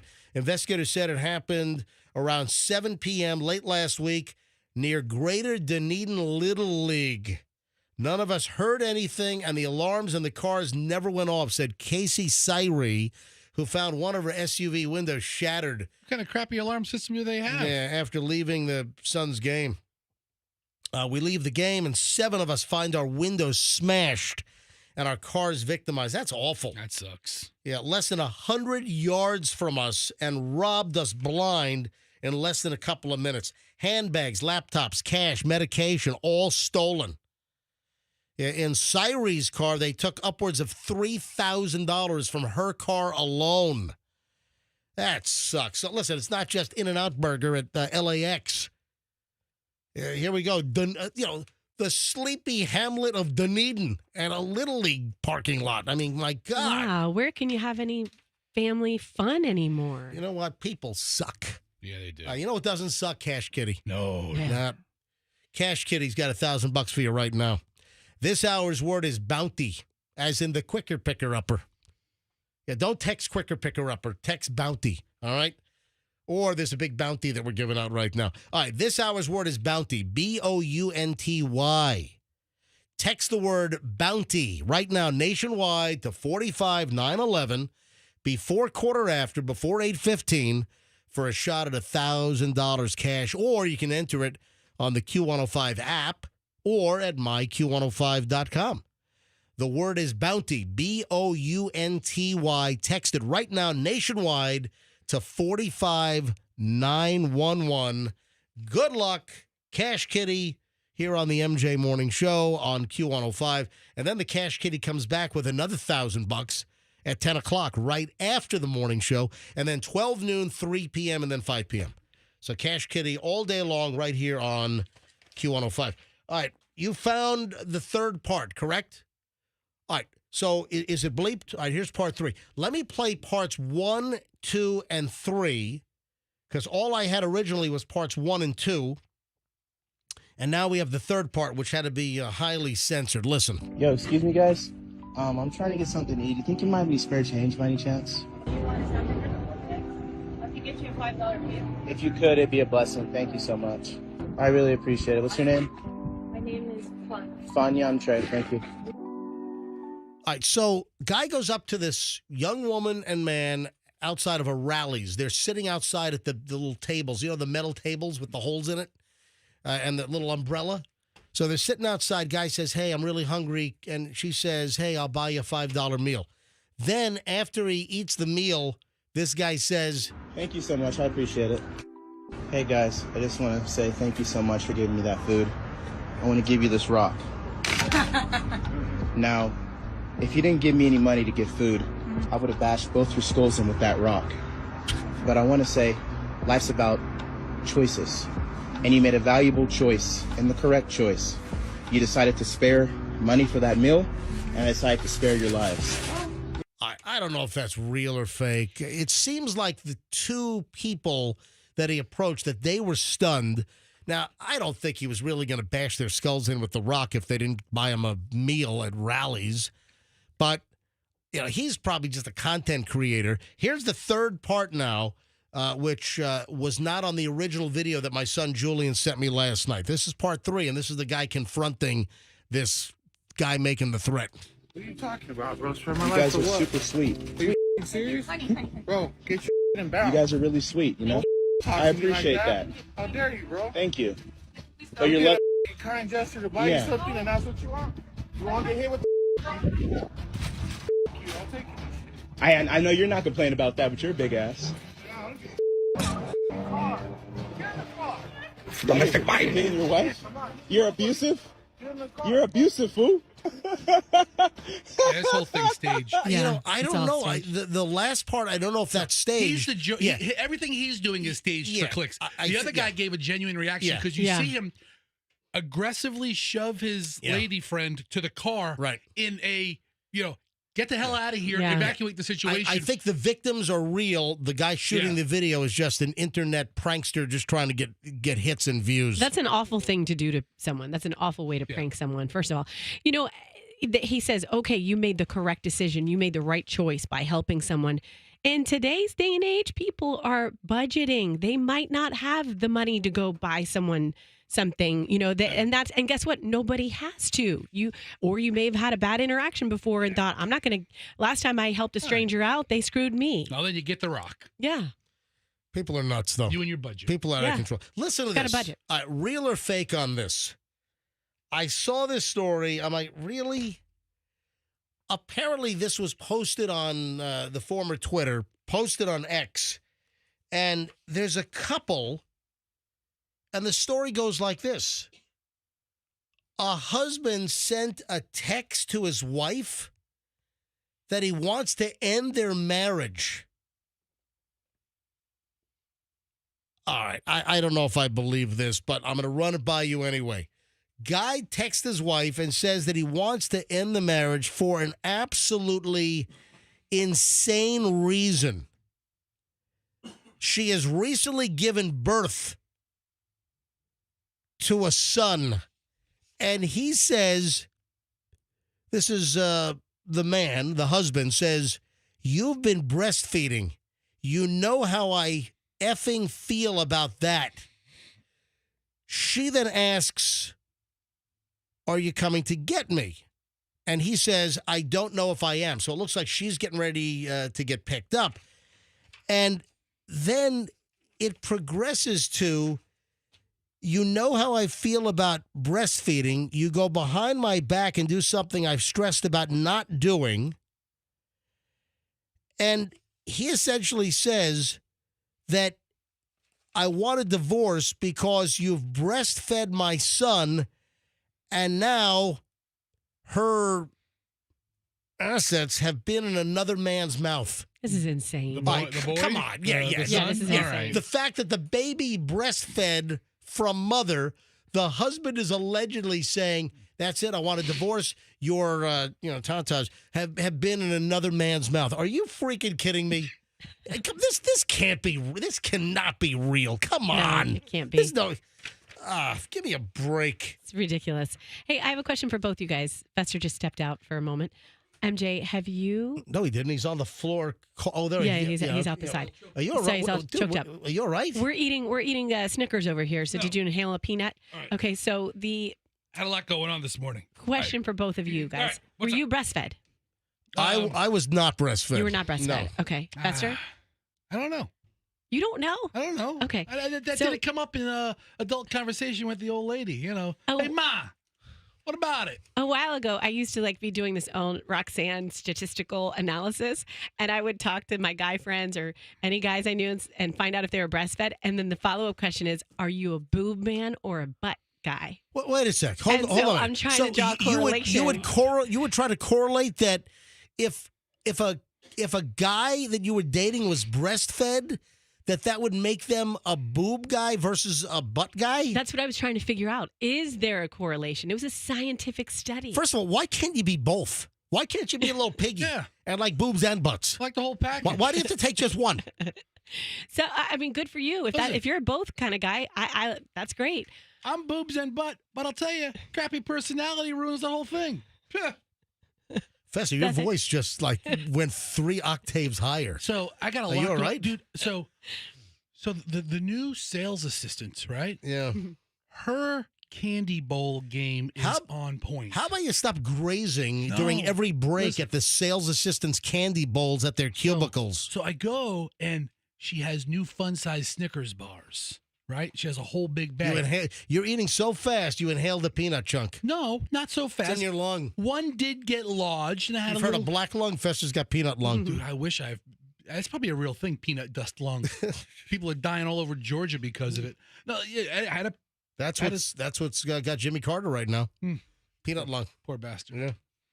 So anyway, but he's still alive, isn't he? He is. He's like 99 or He's something. been holding on for a minute now. Yeah, he's going to hold on to 100. I hope he holds on to 100. Why? Well, what are we gonna do? Come on, 100 is a big number. Yeah. Anyway, come, that cannot be a real story. That's got to be faked up, right? No, it has to be faked up. But I did just get a text from a friend that says that her husband was not breastfed, and he's a huge boob guy. Oh, there you So go. I'm Blows your research right out of the water. No. That's what I was thinking. That's my research. minute. I think if you didn't get breastfed, then you become a boob guy. But if you did, you got the boobs. You're more of a butt guy. I would don't think that if early on you were a latcher, later in life, you're a boob snatcher. yeah. You know? Why don't see this needs to be on studyfinds.org, right? This is the kind of study I want people to put government money into paying for. Let's go to phones on this, just out of curiosity. do you think there's any correlation? Do you think there's any correlation to a baby being breastfed? And then the other question is, how do you feel about this story, whether it's real or fake? How do you feel about a husband not wanting his wife to breastfeed because he doesn't want he doesn't want that area invaded, that he wants those all to himself and not for the baby? Moms, Women, any thoughts on this? Let's go. Fire up the phones. 800-990-1047. 800-990-1047. I mean, this is his child, Yeah. right? It's his Okay. kid and is pissed at his wife for breastfeeding the baby. Apparently, secretly, you went behind my back. You know I don't want you to breastfeed. And then says, now that my son has been breastfeeding,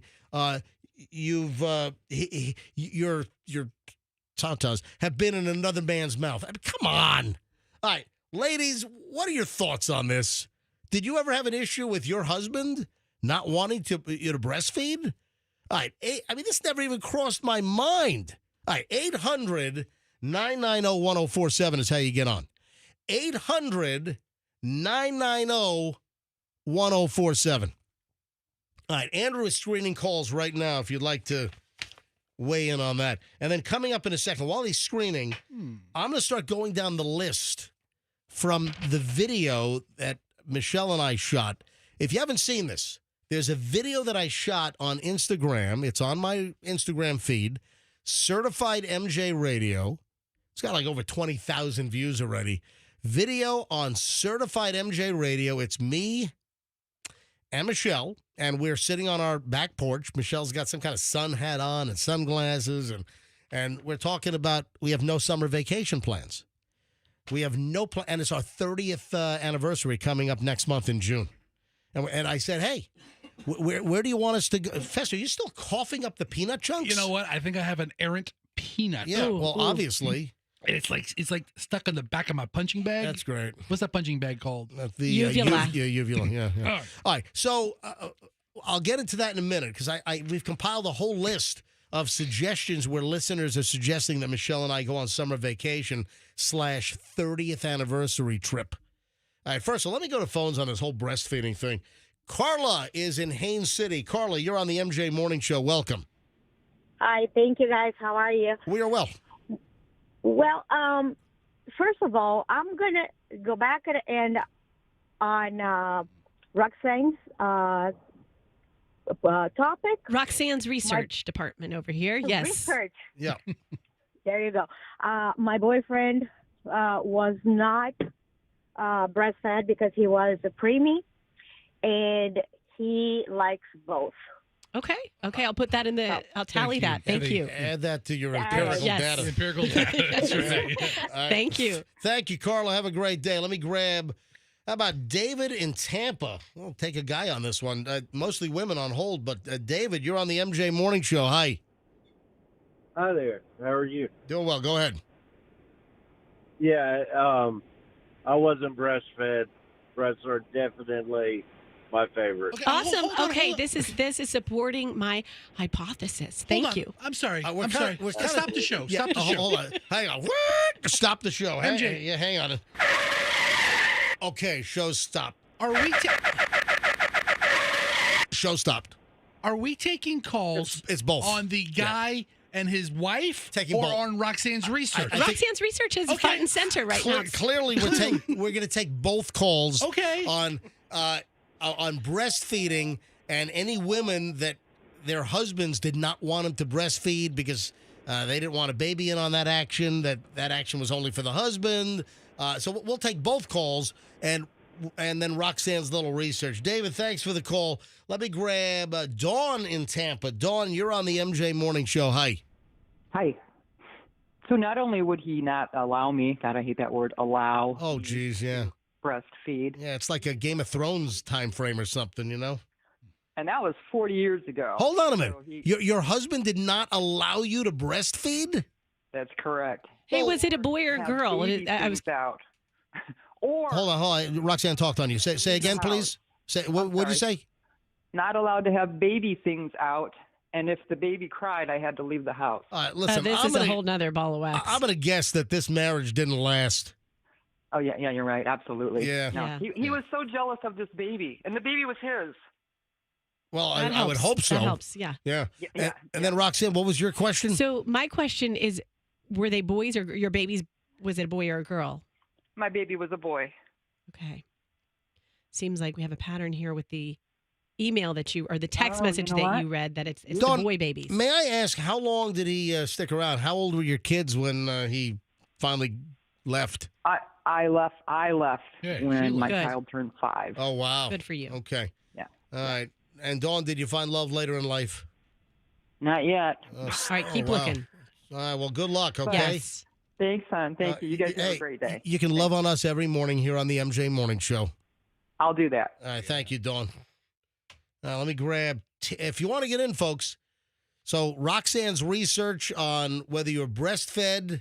So you think if you're breastfed, it makes you a butt man? Yes, and I'm getting some DMs. I'm getting some texts. People are like, "Yep, I was not breastfed, and I love boobs." All right.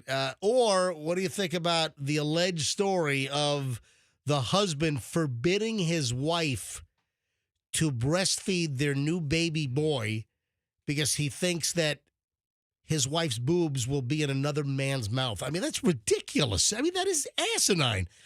Gail in Tampa. You want to get in, folks? 800-990-1047. Hi, Gail. Hi, how are y'all this morning? Doing fine. Go ahead. I love listening to your show. Thank you. When a man will not allow his wife, number one, that's narcissistic. Number two, he's depriving the baby of the nutrients that he needs, just like animals when they're first born. They have to get that mother's first milk. A baby is healthier when they're breastfed than when they're drinking the stuff off the shelf that has preservatives in it. Well, but more and more animals are going to the pharmacy or Walmart and Target and buying the Similac and Enfamil. Or they're stealing it because that's a big part of the theft problem. A lot of animals are going in and stealing Similac. Yeah, a pack of wolves Yep. actually cleared out of Target. Yeah, okay. My daughter breastfed 4 of her children. You notice that the baby formula is all locked up everywhere these days because it's like a number one theft item. Go ahead, Gail. I'm sorry. My daughter breastfed the 4 boys. She didn't breastfed her first child because she had a C-section and it got infected. And I don't need to know all that, but she breastfed the boys and they're much healthier than the girl. right. They don't. Was there a drainage problem? All right. Anyway, Gail, thank you. All right. Have a great day. Gee, I don't need to know about the sutures and everything. And Melissa's in Bradenton. Melissa, you're on the MJ Morning Show. You're getting a lot today.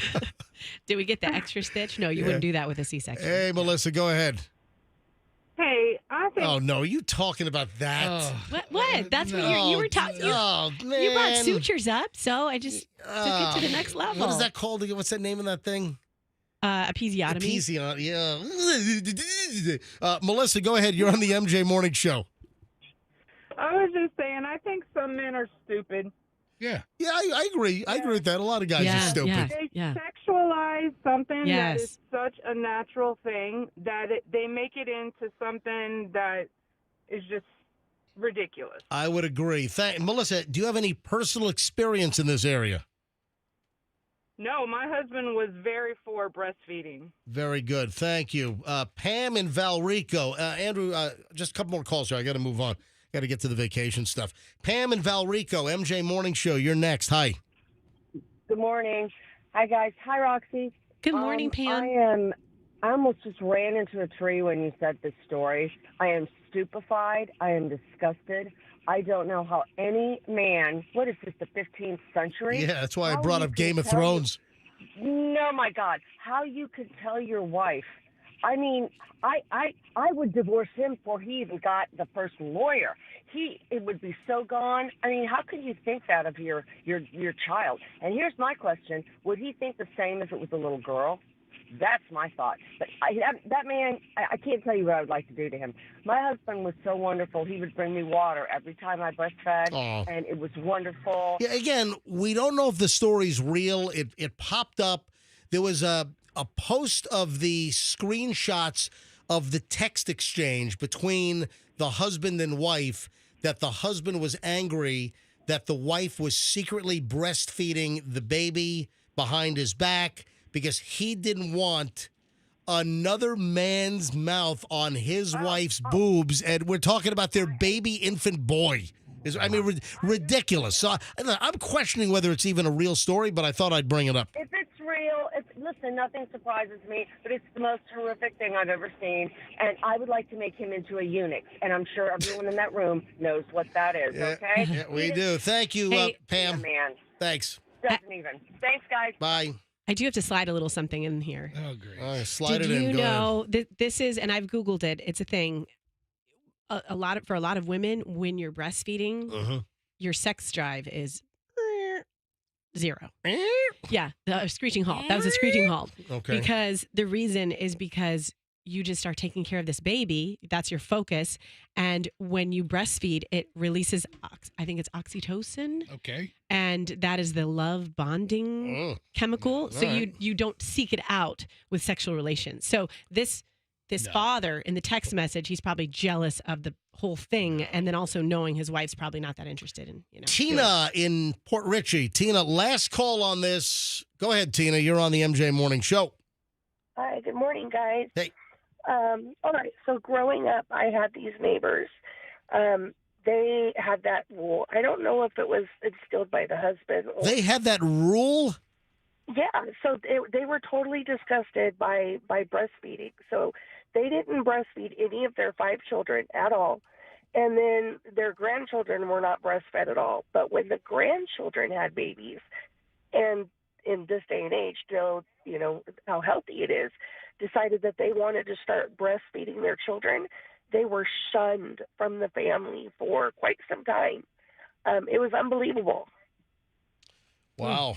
So it does exist. Thank you very much for the call. I appreciate it. Listen, obviously started a conversation. Yes. Here on the MJ Morning Show. And I would like to thank everyone who has submitted their data to the Roxanne Research Department. I will be... And where is that? Where do they submit? Right here. They're texting, DMs, whatever they want to do. Hold Fester, on, have hold you on. received any? They're texting your cell phone? Well, people who I know. Okay. And so You I want would to like... you want to give out your cell like Fester's? No, thank you. All right. I would like to thank everyone. I will be submitting this information. I will also be applying for a government grant for You the should MJ get Morning it. Show, You should so get it. we can formally put this study out into the world. There you Tell go. you right now, President Biden's very passionate about this issue. You ready for the vacation list?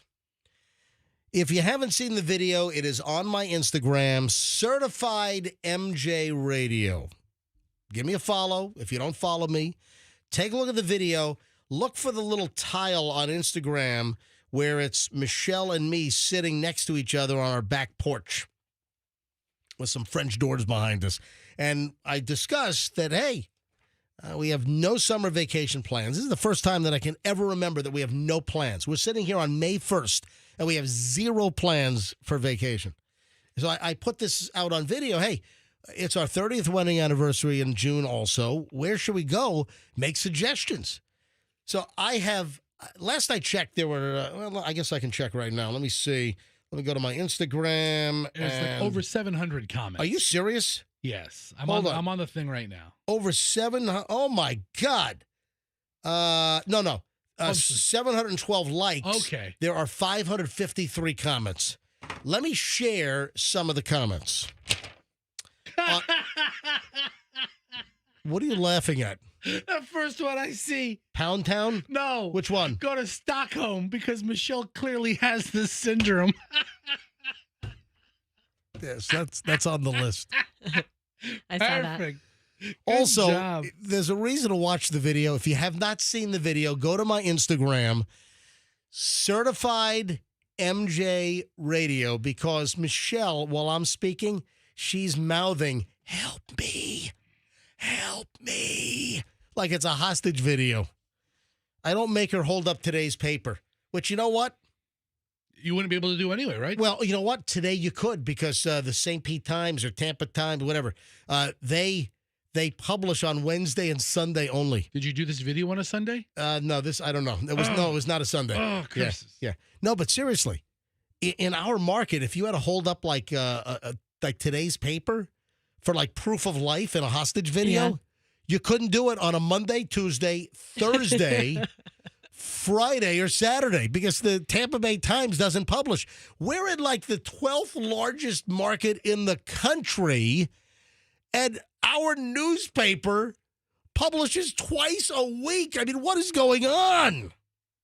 All right, anyway, back over to the vacation suggestion list. Yeah.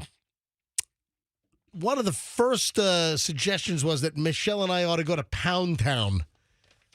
Oh, boy. That's a little risque. Yeah. Okay, there we go. How about Nova Scotia, then PEI? You know what PEI is? Is it the St. Petersburg Airport? No, right no, here? that's PIE. Oh, shoot. That's PIE. No, PEI is a Island? penal.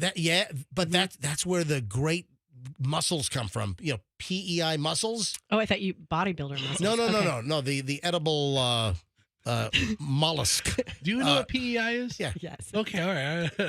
Prince Edward Island. All right. So Nova Scotia. We have not been up there. Actually, I would love to go up there, to be quite honest.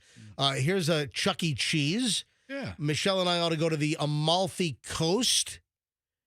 Lots of people suggesting Italian destinations. You know, as far as Michelle and I go, Firenze or Florence, as we say it, one of our favorite places on the planet. We love Florence. So I can never get enough of that. A lot of Paris and France. Here's Okinawa. I've been to Japan. I've been to Hokkaido. I've been to Honshu, the main island. We've been all over Japan. I've been to Japan 3 times. I would always love going to Japan. It's phenomenal. Let's see. We spent our 30th in New Zealand, trip of a lifetime. That's from Jeannie Flint. Visit my beautiful homeland, Australia. I promise you won't be disappointed. Didn't you go to Australia We on did. your honeymoon? Yeah, so Peter Angie left this comment. We went 30 years ago. We went to Australia on our honeymoon. We flew into Sydney, a couple of days there. Then we flew to Darwin. We did Kakadu. We did Lizard Island, you know, out on the Great Barrier Reef. It was phenomenal. You know, I would love to go back to Australia because I haven't been to Adelaide. I haven't been to, I want to go to Ayers Rock. I mean, there's a lot of places that I have not been to in Australia. Oh, Budapest. Would love to go to Budapest. Absolutely. That's a suggestion. Come to Greece. I've recently opened a boutique hotel on the island of Carpathos and would love to host you. Look at this. Ooh, that would be my choice. Your stay and motor rental would be my anniversary gift. Oh, my God. Look at that. Hey, Michelle, this is a freebie.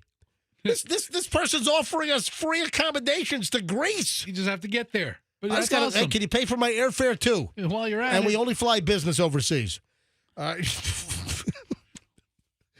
got to look into that. I'm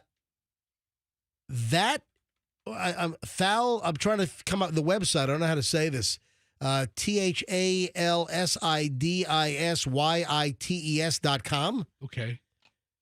Try Some Fun is the screen name that's offering us a free Greek vacation. Can I get a Greek salad over there? All right. Here's another one. Here's someone suggesting that they'll take care of our dogs when we go away on vacation. Oh, great. Melissa says Iceland, Norway, or Sweden. Ooh.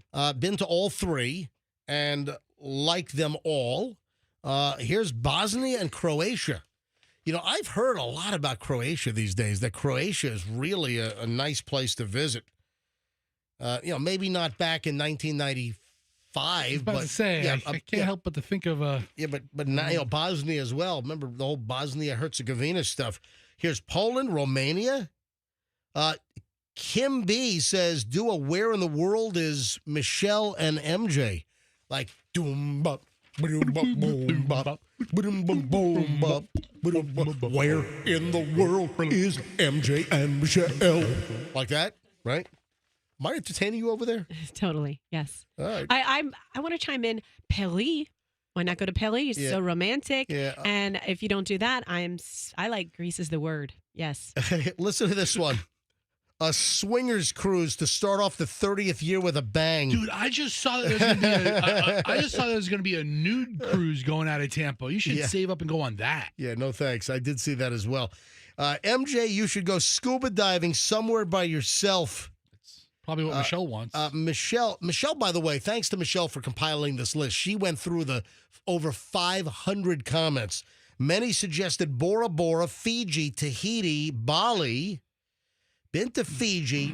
I have not been to Bora Bora, Tahiti, or Bali. Lots of Ireland, lots of Spain, lots of Portugal. All great places. We've been to Spain, but I have not been to Portugal or Ireland. Ireland is high on the list. Bermuda, Bahamas. Domestic recommendations. People suggesting that we take our summer vacation / 30th anniversary trip to Niagara Falls. Maybe I can get one of those like heart-shaped vibrating beds at some Niagara Falls Love Hotel. You got to get it on the Canadian side. There you go. Yeah. Also, Nemacolin Woodlands, Pennsylvania. What's that? Mountains in North Carolina. Wine Country, California. We love Sonoma and Napa. Waimama. Waimama's beautiful that time of year. I mean, it really is nice. Here's a suggestion. We head on down to Waimama. Waimama? You want to go to Waimama? All right. The Keys. So several people suggested Roswell, New Mexico. Ugh. Been there. And then somebody suggested we go to Area 52. I know. Now, where is Area 52? You know what? Right next door to where you're thinking. Is it right next to Area 51? Right next door. Is Area 52 even more secretive than Area 51? I mean, sometimes Area 52 gets the letters that were meant to go to 51 because it's so close. Here's Hawaii, Alaska, Chicago, Dry Florida, Ohio. Yeah, when I think of hot vacation spots, I think of Ohio. Oh, Cleveland's beautiful in the summer. Also, special thank you. Michelle made this list for me because she went through my Instagram. It's Certified MJ Radio. Special thank you, Michelle says, to Texas Josie, Wahlberg Fanatic, and Godler_Bing on Instagram. Thank you for the congratulations. Much appreciated. Anyway, thank you. Thanks for all I've this. got a list for you. This is my little list. Yeah. Just, do with it as you like. Okay. Aruba, Jamaica, Bermuda, Bahama, Key Largo, Montego. How about Come On Pretty Mama? Why don't we go? Yes. To a place called Kokomo? Here you go. Bermuda, That's the song queued up. Bahama, come on, pretty mama. Because I just wanted MJ to sing it himself. Yeah, you have to next level joke that by having the song queued up. Yeah, you don't have the song queued Yeah, up. come on. I know. I have your singing. I don't need it. Hey, if you've overslept, it could be your iPhone. There are tons of complaints that people's iPhone alarms are not going off. Ooh. I'm going to use that excuse next You know time. what? Hey, Michelle, my lovely wife, who helps me staple my prep when I print stuff out, Michelle helps me with the stapling. She saw this in my pile last night, and she made a comment that Chloe claims that her iPhone alarm has not been going off. Let me share this. If you've missed your alarm lately, it might be the phone. There are a lot of complaints online. There's a big discussion on social media in recent weeks about people saying that there's some bug on the iPhone that is causing alarms on the iPhone to not go off. You know what? Let me grab some calls on this. God, it is hot as balls in here today. It is. What is going on, man? I mean, I'm just sweating as I stand here. Mm-hmm. It's a balmy studio. God, this very balmy. This place is a dump. Very moist. All right. So there's an iPhone bug. Folks, have you... See, I don't use an iPhone. I use Android. And I'm going to tell you right now, I have never, ever had my Androids fail. You know, we had the old droids. Remember the Motorola droids? We had... After BlackBerry, you know, we had the old flips. You know, I had the StarTAC back in the day. And then once we hit smartphones, I had the BlackBerry. Michelle had that Palm. Remember the Palm? Vaguely. Yeah, with that nub antenna coming out of the top. Yeah, she had a Palm. Then I think we both moved to BlackBerries. Then we moved to Droid by Motorola. And then we had a couple of Samsungs. And then I picked up with a Pixel 1. I had a Pixel 1, Pixel 4, Pixel 6, and now I'm on Pixel 8. And I've never had my alarm fail. Never. I set multiples in case I hit the snooze or shut it off while I'm, half awake. But I've never had an issue. But people are saying that iPhones are having an issue. Has anyone had a problem? Has your iPhone alarm been set and it didn't go off and there's no reason why? Have you been late for something? You missed something important like, I don't know, a flight? Work? Yeah, whatever. 800-990-1047. Fire up the phones. Let's see. See if anyone listening has had an issue. 800. Are you still hacking up peanut parts? Yes. I had another one. Yep. And oh, my God. It's just tough, man. All right, stop snacking on candy during the show. It's a long Yeah, segment. if you missed the story, folks, Fester apparently has small bits of Snickers peanuts lodged in his lung, and he's been hacking them up like a cat with a hairball for the last hour and a half. They sure are good. All right, 800-990-1047. If you've had an iPhone problem, there are videos on social media, plenty of threads on Reddit, social media complaints, and apparently it's some kind of bug, that there's a current bug, and it seems to be similar to a bug a couple of years ago on the iPhone. Here's one user saying that it caused me so many problems, including being hours late to work. Here's someone saying, I'm done with my iPhone trying to wake me up. I'm going back to an old alarm clock. I don't use my alarm clock on the iPhone anymore. It feels like I leave my phone on silent a lot. I don't always hear it. But here's the deal. Apple has not publicly addressed the problem. Apple has not acknowledged that there's some kind of a bug that's screwing with people's iPhone alarms. Look at the phones. I got all the lines are ringing here. 800-990-1047. 800-990-1047. So there's also something about attention aware and turning the feature off, which might help, I guess. All right, let me go to phones on this. Let me take Sheila in St. Petersburg first. Hello, Sheila, MJ Morning Show. You're up. Morning. I've had iPhones for forever. I can't remember my first version of it, and I've never had my alarm fail once. So no issue whatsoever. None whatsoever. Wakes me up every day. And Sheila, what iPhone do you have right now? I have the 15. All right, so that you're up to date. 15 is the current, right? Yes, it is. Have a good day. Who are you saying have a good day to? The McDonald's person. I just got breakfast. Oh, are you still are you still at the window? No, Oh, you- I'm in curbside pickup number 3. Oh, I was going to say, and because you're in St. Pete, I was going to say, bring me by an egg and cheese biscuit. That'd be great. Oh, well, that's I got a bacon, egg, and cheese biscuit. Yeah, I would take that as well. All right, Sheila, thank you very much for checking in. Rico in Tampa. Is this our night guy? Rico. Yeah. Rico, you're on the MJ Morning Show. Hi. Hey, I can be if there's an opening.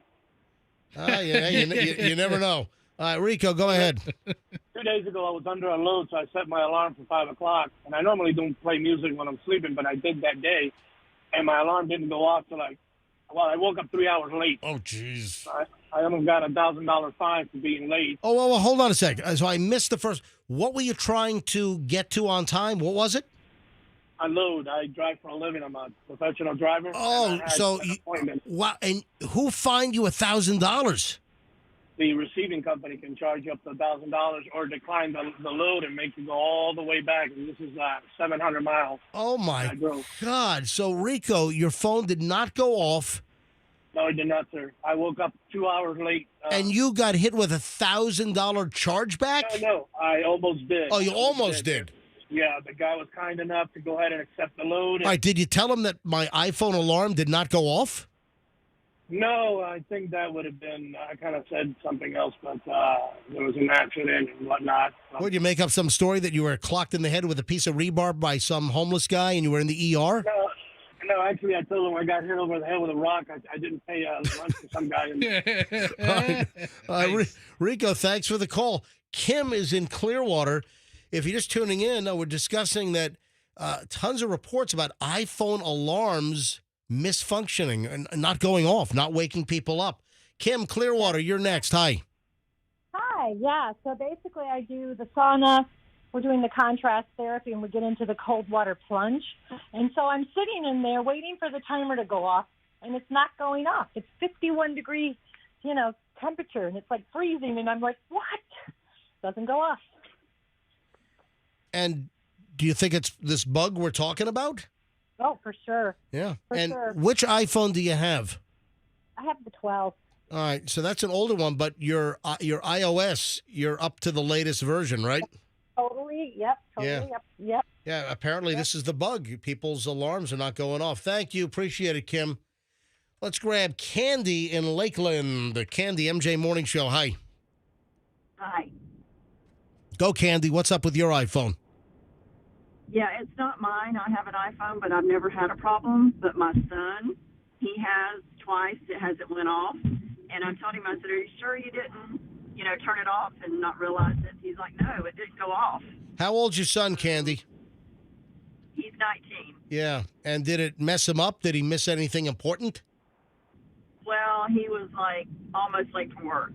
Gotcha. All right, Candy, thank you. Man, look, every line is jammed here. Mary's in Odessa. Hi, Mary. MJ Morning Show. Hi. Hi, I'm so glad you did this article because my husband was saying it was user error. We got the new 15 Pro Maxes. Yep. And 3 times already, my alarm has not gone off. And he kept saying, you just don't know what you're doing. I went out and bought an alarm clock, and I downloaded another app just so I could have a backup. Yeah, go ahead, and when you get home, search for iPhone alarm malfunctioning, iPhone not going off, oversleeping because of iPhone alarm. Do a quick Google search, and you'll find the stories on this, and say to your husband, in your face, okay? Oh, trust me, I plan to. I'm looking forward to it. Right. Have a great day. You too, Mary. Thank you. Hey, Andrew, a couple more here. Randall in Tampa. Randall's got no problems, apparently. So why is he on the phone? Randall, hi. Welcome to the MJ Morning Show. We only want people with problems. I'm fine. Yes. I'm Randall and Tim. All right, Randall, go ahead. Yeah, how's it going, guys? Hey. Long-time listener, first-time caller. Thank you. Awesome. Yeah, we've had, myself, my family, my kids, always had an iPhone forever. Honestly, never had an issue with the alarms. Okay, perfect time to call for the first time. Yep. Thank you, Randall. All right, perfect guys. call. Awesome. I thank you very much. Thank you, Randall. All right, and then Donald, apparently no problems What? as well. So, Donald, no problem. St. Pete, correct? That is correct. I've had the 10 for the past 6 years, and I just switched to the 15, and I've never had an issue. All right. Well, I guess it's sporadic. It's not everyone, but plenty of people are having trouble. Let me dial Chloe and wrap this up. All right, calling my daughter Chloe. My kids are all iPhone users. Michelle and I are Android. I've never had an iPhone in my life, and I don't think I ever will. 8:43. Hello. Hey, Chloe, are you awake? No, I am. Well, shouldn't you be up and already studying for the LSAT today?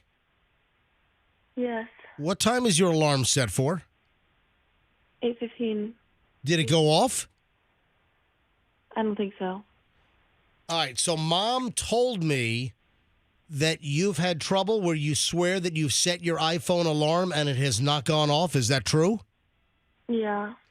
When did that first start happening? I don't know.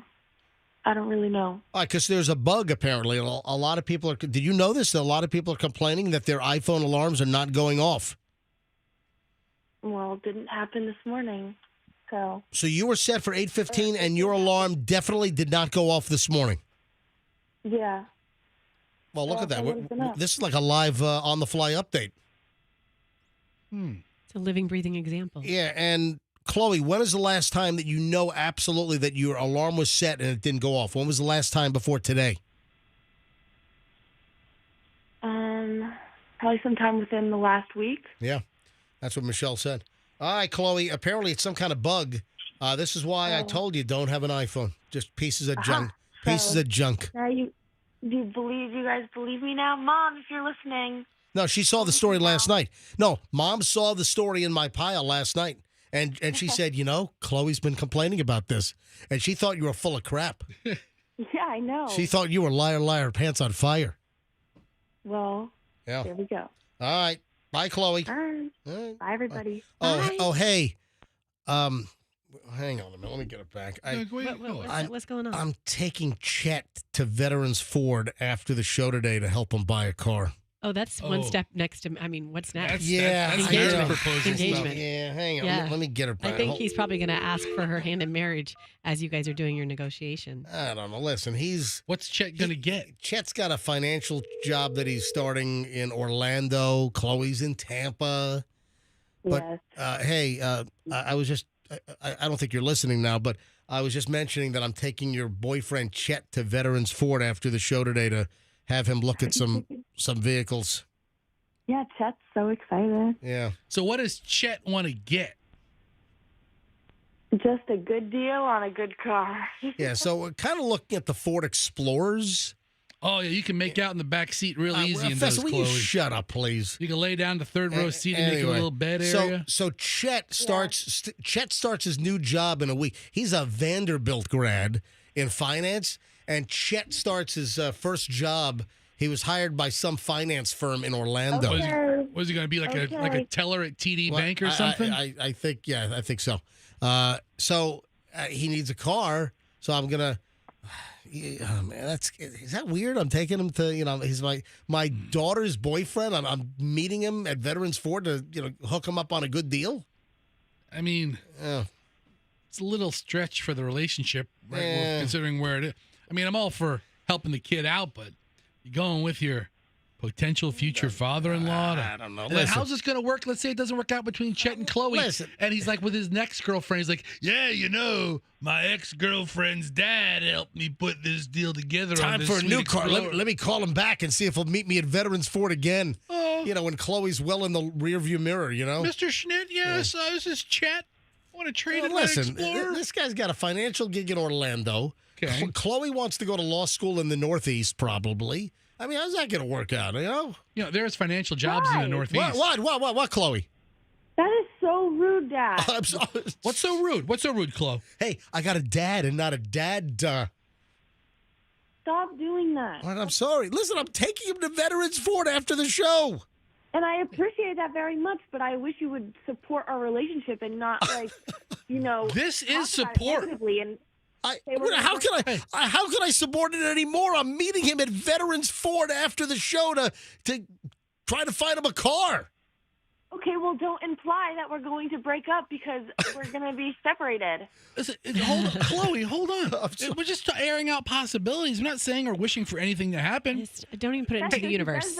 You know what? He does this at home too. After Veterans Ford, why don't you go pick out cakes? Go to the cake girl. Go to the cake girl. Let's go to the cake. Look at wedding cakes. Let's go to the cake girl and find a wedding cake. Anyway, hey, Chloe, I'm happy to take your boyfriend Chet to Veterans Ford after the show to try to get him a good deal. Listen, if he makes you happy and you guys are having a good time, I'm happy to assist your boyfriend. Don't take the little banter and jabbage. This is what we do for a living. You know what Daddy does, right? Sure. All right. You know what Chet does too, right, Chloe? All right. So I'll see Chet right after the show, all right? All right, he's looking forward to it. I'm sure he is. All right, listen, I'm happy to help. All right, thank you. All right, bye. Yeah, this is a real make or break day for Chet. I mean, this is really. Chloe's getting really defensive because she knows that there's big implications. This could set the tone for your relationship forever. He's got a 490 credit score. All right. No, I'm kidding. He's what you call a get me done. I'm joking. I'm joking. No, I think he's like a 695 or something. I'm sure he wants his credit score put on there. Listen, he's only like what, 22 years old. Yeah. That's pretty good. I'll tell you what's gonna suck though.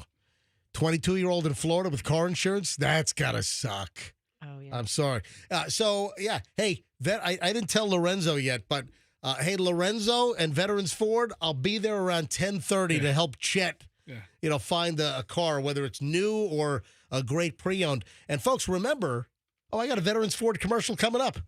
It's called Chet. Yeah, let's get him involved. Yeah, I got a Veterans Ford commercial coming up in just a matter of minutes. Now, there are actually some great incentives. All right, so 8:50 at the MJ Morning Show. Well, listen, I'm doing a nice thing. I'm going to try to get him a good deal. I know he's going to get a good deal because when you go to Veterans Ford and you mention, so can you imagine this? I tell our listeners, go to Veterans Deal, and tell them you want the MJ deal. Go to Veterans Ford and get the MJ deal. What I say? I said Veterans deal. Oh, well, Veterans Ford. Yeah, so right. hold on a minute. So I tell listeners, go to Veterans Ford to get the MJ deal. If you're looking for a Ford...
From the top of a really shabby radio tower near Claremelle, this is the MJ Morning Show on Q105. Get out of the way. All right, 9:03 at the MJ Morning Show. It is Q105. Cash Kitty, 57 minutes from right now. 9:03. 10 o'clock is 57 minutes away. Cash Kitty back at 10 a.m. Roxanne will have another Cash Kitty word for you to text in or enter on the app or the website for your chance at $1,000 in 57 minutes. Then 12 noon, then 3 p.m., then 5 p.m. All here on Q105. So stand by. 100. Roxanne, well, I think it's at least 100, and you know exactly what I'm talking about, referring to Bon Jovi. Yes, I do. No. Bon Jovi is 62 years old. You know what I also saw? Remember, we talked about this numerous times, and I felt bad because Bon Jovi's a nice guy. I've met him several times over the years. You know, there's a picture of me awkwardly holding his hand back in like 1989 or 88. You wish you were on his list. No, I don't. Why would you say that? All right. So Bon Jovi's a nice guy. I've met him numerous times over the years. And, well, 100 is apparently the number. He's 62 years old, and he's been in the news quite a bit. I thought I read, I don't know if he's had it done yet or if it's upcoming, but Bon Jovi is apparently going to have vocal cord surgery because, you know, his voice is kind of shot. When he played Amalie, when he played Amalie Arena was it last year or was it a year and a half ago? Anyway, he just didn't sound good. He couldn't sing. It was rough. It was really, really rough. And, you know, some rockers can just belt it out and still, at an older age, are in good shape. Like Robin Zander, for instance. Robin Zander, Cheap Trick, you know, he's a Tampa Bay resident. Zander lives right up in Palm Harbor. And Zander, I just saw him. There was a little private concert at Palmacia that we were invited to, you know, 3-4 weeks ago. And he sounded great. Cheap Trick, they sounded phenomenal. But Bon Jovi, he has trouble.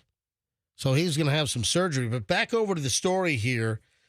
With this new Bon Jovi documentary, he admitted that he's been with 100 women.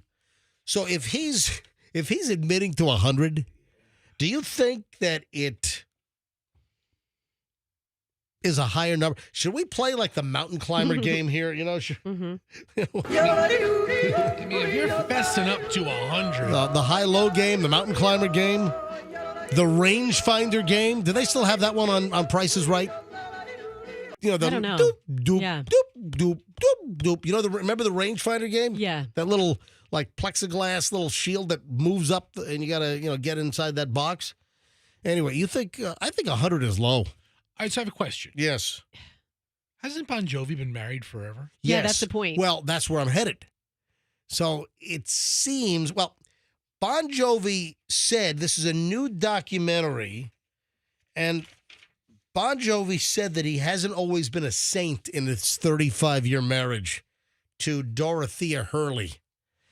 I read that to say that with these alleged 100 women that he's been with, that plenty of these were inside the scope of his marriage. Yeah, they would have had to have been. Yeah, Dorothea has to know what time it is. Well, they were like high school sweethearts. Didn't they get married like at 22 years old or something? I mean, so the bulk of these women they took place when he was a big giant rock star touring all over the place. Yeah, so Gene Simmons was with thousands of women. Well, Will Chamberlain from the NBA was with, like 10,000? Something I think crazy. is what he claimed. I mean, you're doing nothing but doing that. How did his thing not fall off? That's what I want to know.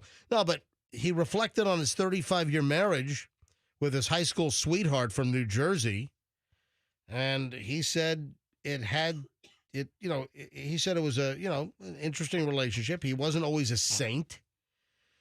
He admitted that he got away with murder.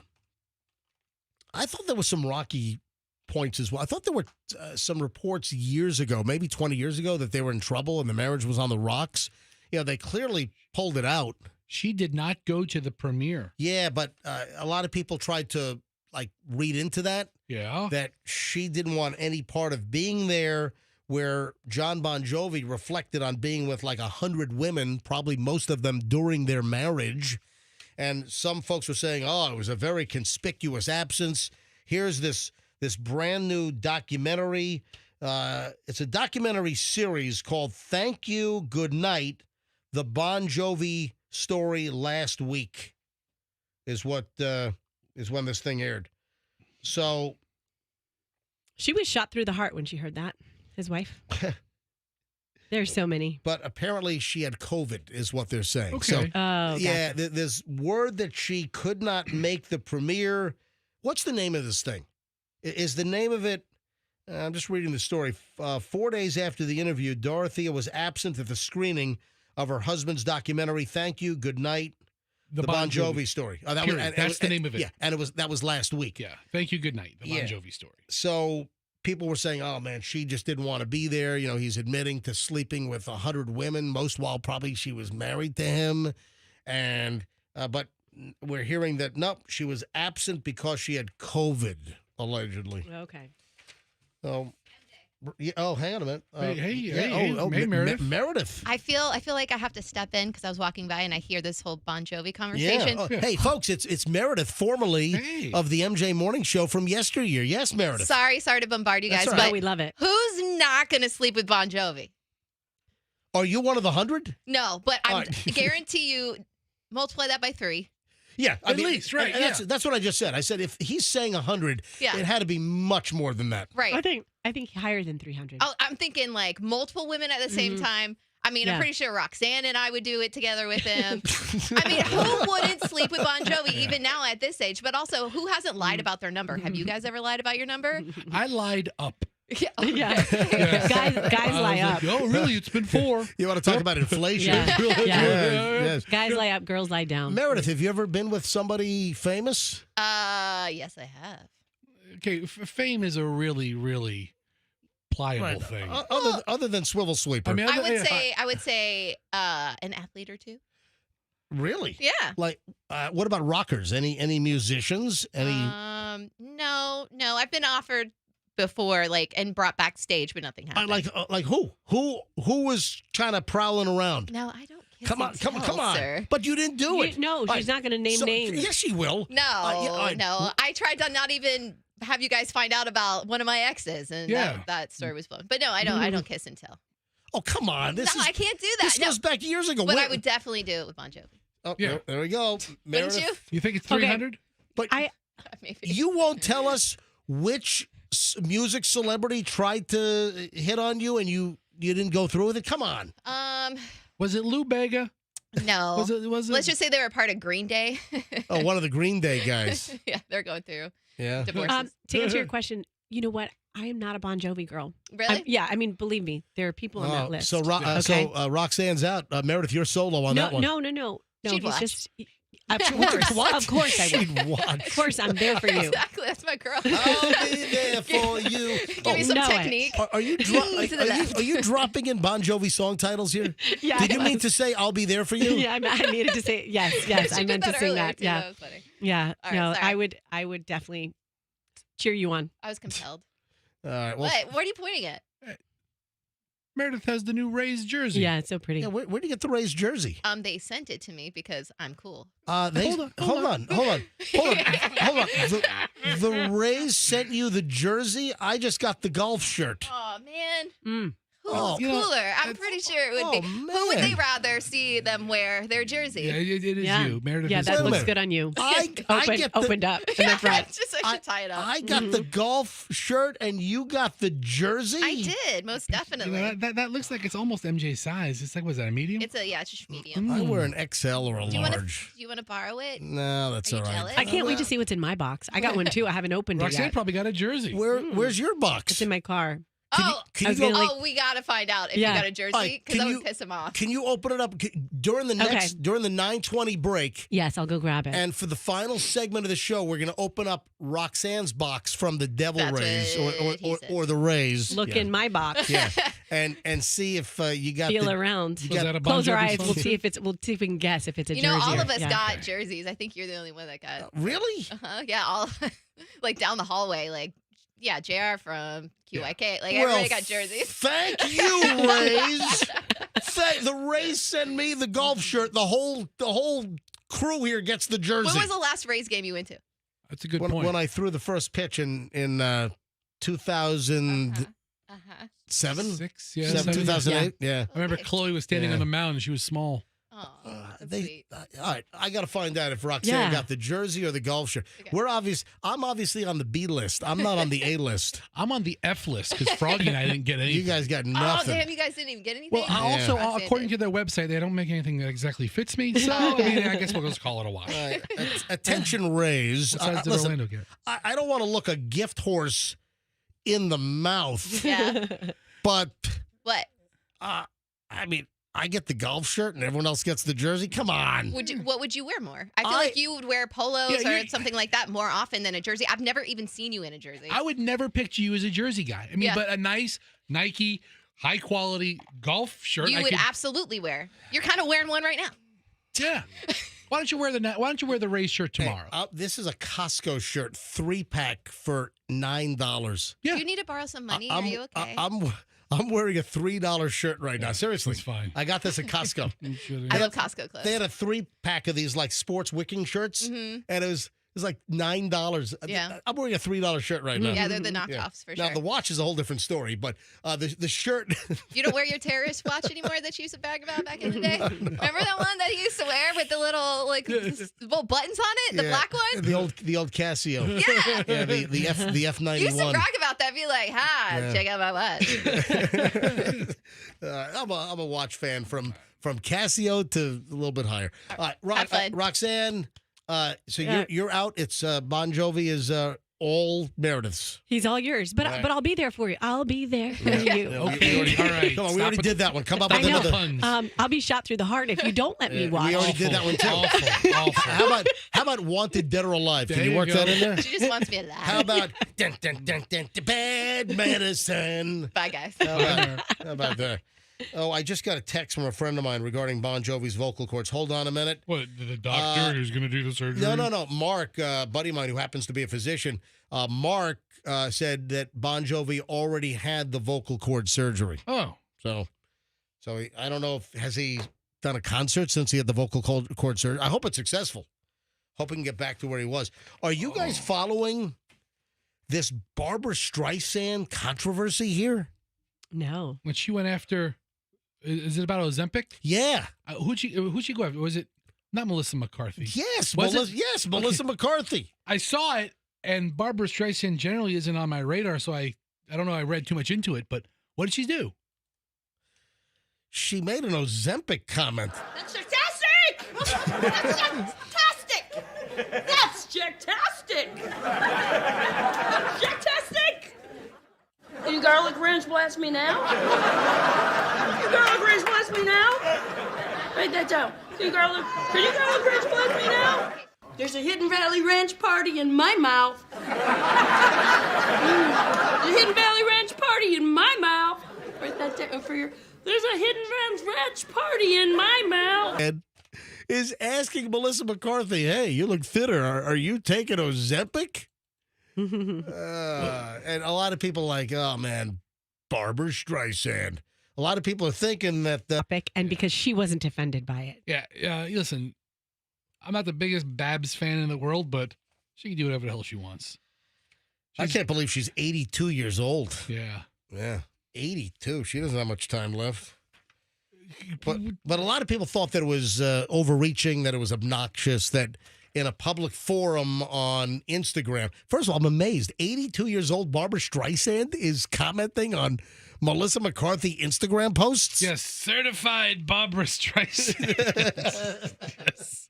Are you on Ozempic? Yeah, and by the way, Barbra Streisand has now apologized for that. I think it's such a, I think this goes to show what a casual and open thing it is amongst these Hollywood people to where she feels comfortable even asking it in that public of a forum, and she didn't realize how many eyes would be on it. And guess who actually came back from the dead? Regarding this controversy with Melissa McCarthy and Barbara Streisand and Ozempic, guess who's come back to life? Do you have any idea? I have no clue. Think of a celebrity, an exercise celebrity that has been like a hermit and has like disappeared under a rock for the last like 20 years. Oh, where in the world is Richard? What is his name? Richard Simmons. Yes. Yes. Yes. See, he's been under a rock. I forgot his last name. So Richard Simmons is now defending Melissa McCarthy. Where the hell has he been? Well, how do we know it's really him? He is alive. There was another controversy with him. Did you know that there was like a biopic? So I read that story over the weekend. Where Paulie Shore apparently is slated to play Richard Simmons, but Richard Simmons, I mean, when you look at the two side by side, Paulie Shore is really like a dead ringer for Richard Simmons. And Paulie Shore is supposed to play Richard Simmons in this biopic. And I guess Richard Simmons is not like signing off or giving them the blessing on it. So they could still do the movie without his approval, but Richard isn't behind it. And Paulie was devastated. Yeah, Paulie Shore wants like a thumbs up and like an approval from Richard Simmons of him playing Richard Simmons in a biopic. I'll find what he wrote. He wrote the most heartfelt thing and Paulie Shore, he's really was moved, really hurt by this. I think ultimately, Paulie Shore's a decent guy. He's been riddled and, his whole career. And, I had my issue with him. And, remember he left that voicemail for me?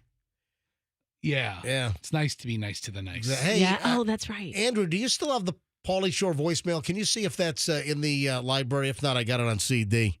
Yeah, if you haven't heard the Paulie Shore voicemail to me years ago, because I was busting on his new TV show. He had some short-lived show which was awful on Fox back in like the late 90s. I think it was called The Paulie Shore Show. Maybe so. And he heard about it. He was on a flight. A flight attendant said, hey, yeah, I listened to the MJ Morning Show in Tampa, and they were ragging on your new show. Paulie Shore tracks me down and leaves me a voicemail at the radio station. And if you haven't heard that, I'll play it next. So, all right, quick break. Roxanne, go to your car, get your box, and I want to see if the Rays sent you the golf shirt or the jersey, because apparently everyone here got the new Rays jersey, and I got a golf shirt. We're about to find out. All right, 9:22 at the MJ Morning Show. Hey, if your roof is leaking, if you...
9:30 at the MJ Morning Show, 30 minutes away from the Cash Kitty.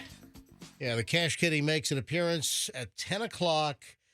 Roxanne will have your next word at 10 o'clock. The Cash Kitty, $1,000 could be yours.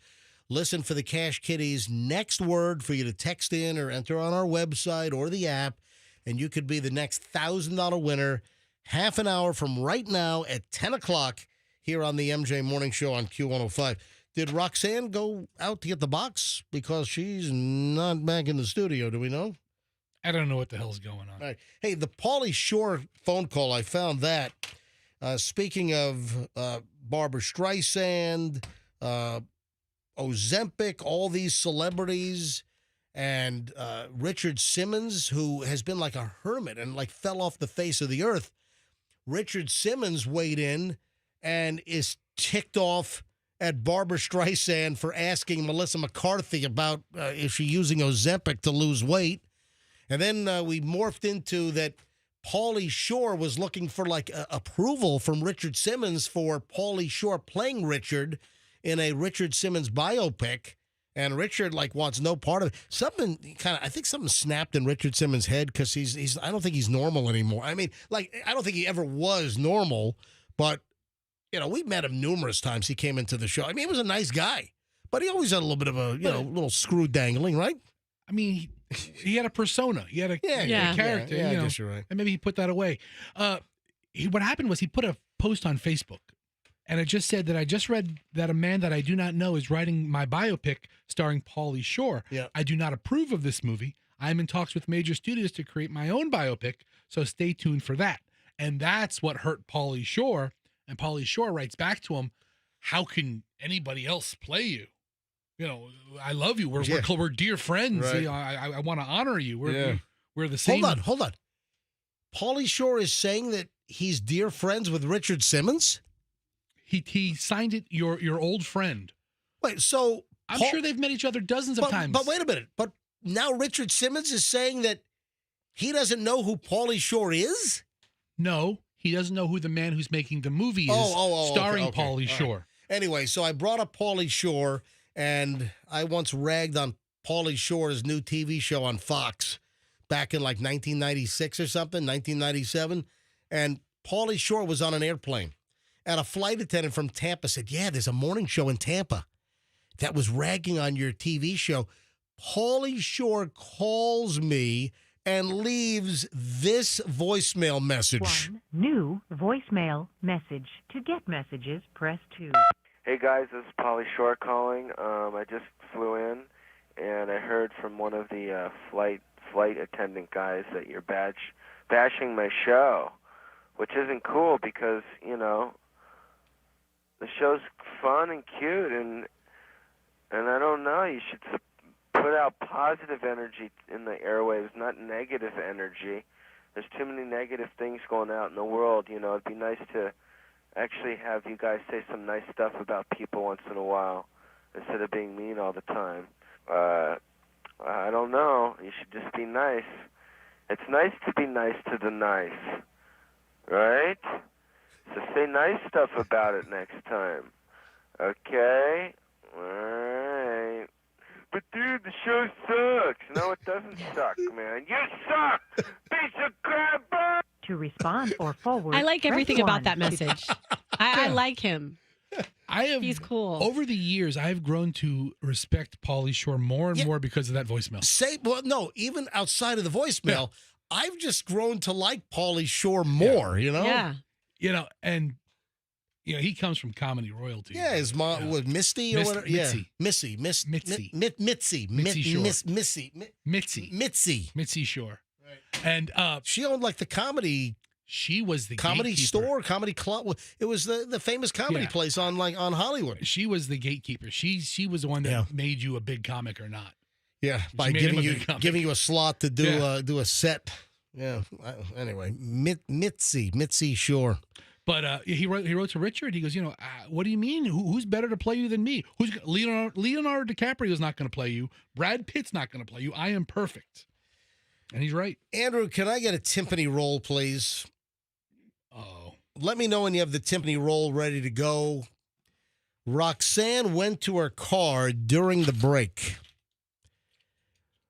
We were shipped packages by The Rays with their new logos.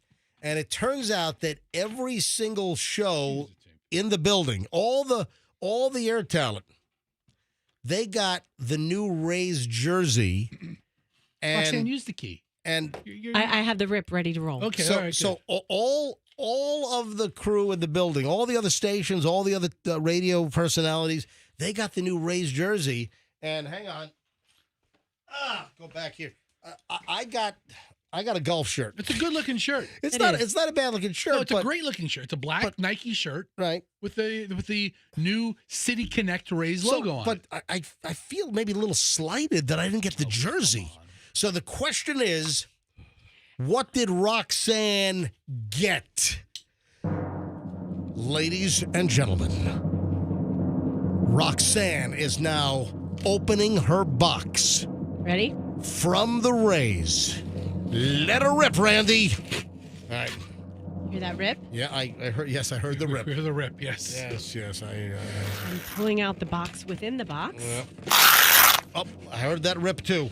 Speaking of let it rip, Randy. Yeah. A Rosa Reina jerseys are available online. I'm sure they are. Yeah. Let us see. Also, who's the other guy?